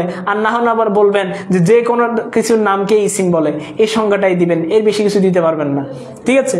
সুতরাং সবাই যারা একটা ভালো একটা প্রস্তুতি নিতে চান, এখন থেকেই আস্তে আস্তে ধাপে ধাপে স্টেপ বাই স্টেপ আগাইতে চান, শুনেন পরীক্ষার প্রস্তুতির বিষয়টা এমন, আপনাকে আগে মাইন্ড সেট আপ করতে হবে, একটা ধাপ আগাইতে হবে। আপনি যদি মনে করেন আপনি আজকে নস পড়ছেন, কালকে আপনি অনুবাদে চলে যাবেন সোজা এক ধাপেই, পুরোটা মাঝখানে আর কিছু পড়বেন না, এটা কোনো সহজ বিষয় না, এটা পারবেন না আপনি। সুতরাং আপনাকে স্টেপ বাই স্টেপ আগাইতে হবে। সেই স্টেপ বাই স্টেপ কিভাবে আপনারা আগাইতে হন সেটা নিয়ে আমরা ভাবছি। আর আপনারা এখন আমাদের সাথে যদি যুক্ত হয়ে যান, আশা করি একটা ভালো একটা কোর্স আপনারা সবাই পাবেন ইনশাআল্লাহ, ঠিক আছে? আমাদের ফাউন্ডেশন কোর্সের অ্যাক্সেস দিয়েন। আমাদের সিইও আমাদের জাহিদ হুজুর তো গতকাল বললেনই, এরপর আর কোনো কথা থাকে? হুজুর তো বললেনই যে অ্যাক্সেস দিয়ে দিবেন, তো উনি তো আমাদের মালিক, উনি যদি দিয়ে দেন আমরা কি বলতে পারবো যে না হুজুর আমার কোর্স আমি দিব না? দিয়ে দেবো ইনশাল্লাহ, সবাইকে আমরা দিয়ে দিব, ঠিক আছে? তো তোমরা যারা তাহকিক তারকিব নিয়েও টেনশনে আছো, আমাদের কোর্সে যদি ভর্তি হও, তাহকিক এবং তারকিবের জন্য আমাদের ফাউন্ডেশন কোর্স তোমাদেরকে ফ্রি করে দিব। যদিও এখানে বলে রাখি যে ফাউন্ডেশন কোর্সটা খুব একটা ভালো মানের হয় না, এটা আমি স্বীকার করি, কারণ আমাদের প্রথম ব্যাচ ছিল, লেকচার শিটগুলো খুব একটা গুছানো ছিল না, ক্লাসগুলো খুব একটা টাইমলি ছিল না, এলোমেলো ছিল। তবুও আমরা চেষ্টা করেছি ভালোভাবে করার, আশা করি একটা ভালো একটা ফায়দা পাবা, যদি তোমার মানসিকতা যদি থাকে যে ফায়দা নেওয়ার, ঠিক আছে? তা আশা করি তোমরা সবাই যুক্ত হয়ে যাবে। ওস্তাদজি এসিমের সংখ্যাটা খুব সুন্দর ছিল, ঠিক আছে? আলিফ সিন মিম যে শব্দ থাকে সেটাই হচ্ছে ইসিম, ঠিক আছে? যাই হোক, এখন আমি তো আবার হেদায়েতুন নাহু পড়াইতেছি ইনশাল্লাহ। আরবি দ্বিতীয় পত্র যেহেতু তোমরা আমার প্রথম ব্যাচ ছিল, মনে আছে তো তোমাদেরকে বলছিলাম, তো ইনশাল্লাহ কয়েকটা বেচ গেলে আরো ভালো পড়াইতে পারবো। আমি যদিও আরবি দ্বিতীয় পত্র খুব একটা পারি না, তবুও চেষ্টা করি যে ভালো উপস্থাপন করার। সে চেষ্টাটা থাকবে, তোমাদের প্রস্তুতি করছেও, আশা করি তোমরা আমাদের সাথে যুক্ত হয়ে যাবে। বারবার বলতেছি যে তোমরা যুক্ত হয়ে যাও। আজকে এমন কেউ আছো যে ওস্তাদ আমি ভর্তি হই না কিন্তু ভর্তি হব, সে যদি থাকো, তুমি যদি আমার সাথে যোগাযোগ করতে পারো, আমি তোমার 500 টাকার ডিসকাউন্ট দিব। একজন শুধুমাত্র কমেন্ট করবা, একজন শুধুমাত্র কমেন্ট করবা, আমি ব্যক্তিগতভাবে তাকে 1000 মানে 500 টাকা ছাড় দিয়ে ভর্তি করাবো। যদি তার দিয়ে ছাড় না দেয়, দরকার হলে আমি বাকি টাকা আমি দিব। ঠিক আছে? একজন বান্দা যে এখনো পর্যন্ত ভর্তি হও নাই কিন্তু ভর্তি হবা নিয়ত করছে, একজন বান্দা আমি চাই, তাকে আমি নিজ দায়িত্বে ডিসকাউন্ট এনে দিব। দেখি একজন কার আগে কে কমেন্ট করতে পারে দেখি। সব বিষয়ে শুনেন, আত্মাদ্রিস অনলাইন মাদ্রাসার সামনে যত কোর্স আসবে সবগুলো অল ইন ওয়ান, সব সাবজেক্ট থাকবে উইদাউট আপনাদের অতিরিক্ত সাবজেক্ট। অতিরিক্ত সাবজেক্ট থাকতেও পারে, নাও থাকতে পারে, তবে আমরা আলিম 27-এ অতিরিক্ত সাবজেক্ট পড়াচ্ছি না। আচ্ছা, সবার প্রথমে আমাদের যে উত্তরটা, যে কমেন্টটা করেছে সেটা হচ্ছে আবু বকর ভাই, তুমি আমাকে কষ্ট করে কি করো, মেসেজ দাও। আমি তোমার রিপ্লাই দিলাম, আমাকে মেসেজ দাও, আমার এই আইডিতে মেসেজ দাও, ঠিক আছে? আমি তোমাকে নিজ দায়িত্বে ডিসকাউন্ট এনে দিব, এটা আমার ব্যক্তিগত মতামত। আর যদি না পারি, দরকার আমি নিজের টাকা দিব, ঠিক আছে? আচ্ছা, আমি এখনো ভর্তি হই না, ইনশাল্লাহ ভর্তি হব। হাসান আহমেদ, তুমি দেরিতে কমেন্ট করার কারণে আমরা তোমাকে আমাদের এই সেই ডিসকাউন্টের অফারটা, 500 টাকা ডিসকাউন্টের অফারটা দিতে পারলাম না, এই জন্য দুঃখিত। ঠিক আছে, তো আজকের জন্য আমরা আমাদের ক্লাসটা শেষ করলাম। যারা এখনো ভর্তি হও নাই, আবার বলতেছি 300 টাকার ছাড়। আর যখন ক্লাস শুরু হয়ে যাবে মেসেজ দিবে, হুজুর ছাড়টা কি আছে? তখন আমরা বলবো আমরা আছি, তুমি নেই, আল্লাহ হাফেজ, টাটা, বাই বাই, যাও গা। ভর্তি করাবো, তবে আপনাকে 1500 টাকা দিয়ে ভর্তি হতে হবে। সুতরাং 11 তারিখের আগে আপনারা সবাই ভর্তি হন। এবং আমরা ইনশাল্লাহ আগামীকালকে আমাদের দারুন নাজাতে আমাদের শুটিং হবে, ট্রেলার, চমৎকার একটা ট্রেলার হবে। প্রত্যেকটা ছাত্র যারা যারা আমাদের সাথে ভর্তি হয়েছে, যদি 2-1টা ছাত্র যদি নিয়ে না আসতে পারো, পিড়াম আমি সবাই, ঠিক আছে? আচ্ছা, যাই হোক, আজকের জন্য আমরা আমাদের ক্লাসটা শেষ করলাম। অনেক বকবক করছি, পড়ালেখার বাইরে অনেক কথা বলছি। আমার ক্লাসগুলাই এমন, আমি পড়াই কম, কথা বলি বেশি, মানুষটাই এমন। তবে যতটুকু পড়াবো ইনশাল্লাহ ফায়দা পাবেন, এতটুকু আমরা বলতে পারি। আজকের ক্লাসটা কেমন লাগলো সবাই একটু কমেন্ট করবেন। যদিও খুব একটা ক্লাস তো করাইলামই না, জাস্ট কয়েকটা আপনাদের দিক নির্দেশনা দিলাম। আর একটা জিনিস আপনাদের একটা কথা বলে রাখি শেষে, সেটা হচ্ছে আপনি যাই করেন না কেন, একটু মাইন্ডটাকে সেট আপ করেন আগে। আপনার মাইন্ডটা যেভাবে আপনাকে আপনি যদি মাইন্ডটাকে যদি সেট আপ করতে পারেন, আপনি যেভাবে চাইবেন সেভাবে সবকিছু চলবে। হ্যাঁ, অনেক ছাত্র যদি হুজুর পড়তে মন চায় না, ঠিক আছে, আমরাও বুঝছি পড়তে মন চায় না, আপনাকে আমি কম করে দিব। আপনারা যে বলেন যে হুজুর আমার পড়তে মন চায় না, আমার নিজের মন চায় পড়তে, আমার নিজেরও তো মন চায় না পড়তে, তা আমি তো পড়তেছি। হ্যাঁ, তো এই ক্ষেত্রে আমাদের টেকনিক জানা আছে যে একজন ছাত্রের 3টা মাস সময় আছে। আপনি যদি প্রত্যেকের সাথে যদি একটা বার যদি রুটিন করে যদি মেনটেন করে চলতে পারেন, 3 মাসে আপনি গোল্ডেন A+ একদম মাস্ট পাবেন। সুতরাং এই মাইন্ডটা সেট আপ করেন, আশা করি আপনারা ভালোভাবে একটা কোর্স কি করতে পারবেন, সামনে একটা পথ ভালোভাবে পাড়ি দিতে পারবেন ইনশাল্লাহ। আল্লাহ তাআলার কাছে সে দোয়া কামনা করছি, তোমাদের সকলের কাছে দোয়া কামনা করছি। আজকের জন্য বিদায় নিলাম, সকলে ভালো থাকো, সুস্থ থাকো। ওয়া মা আলাইনা ইল্লাল বালাগ। আসসালামু আলাইকুম ওয়া রাহমাতুল্লাহি ওয়া বারাকাতুহু।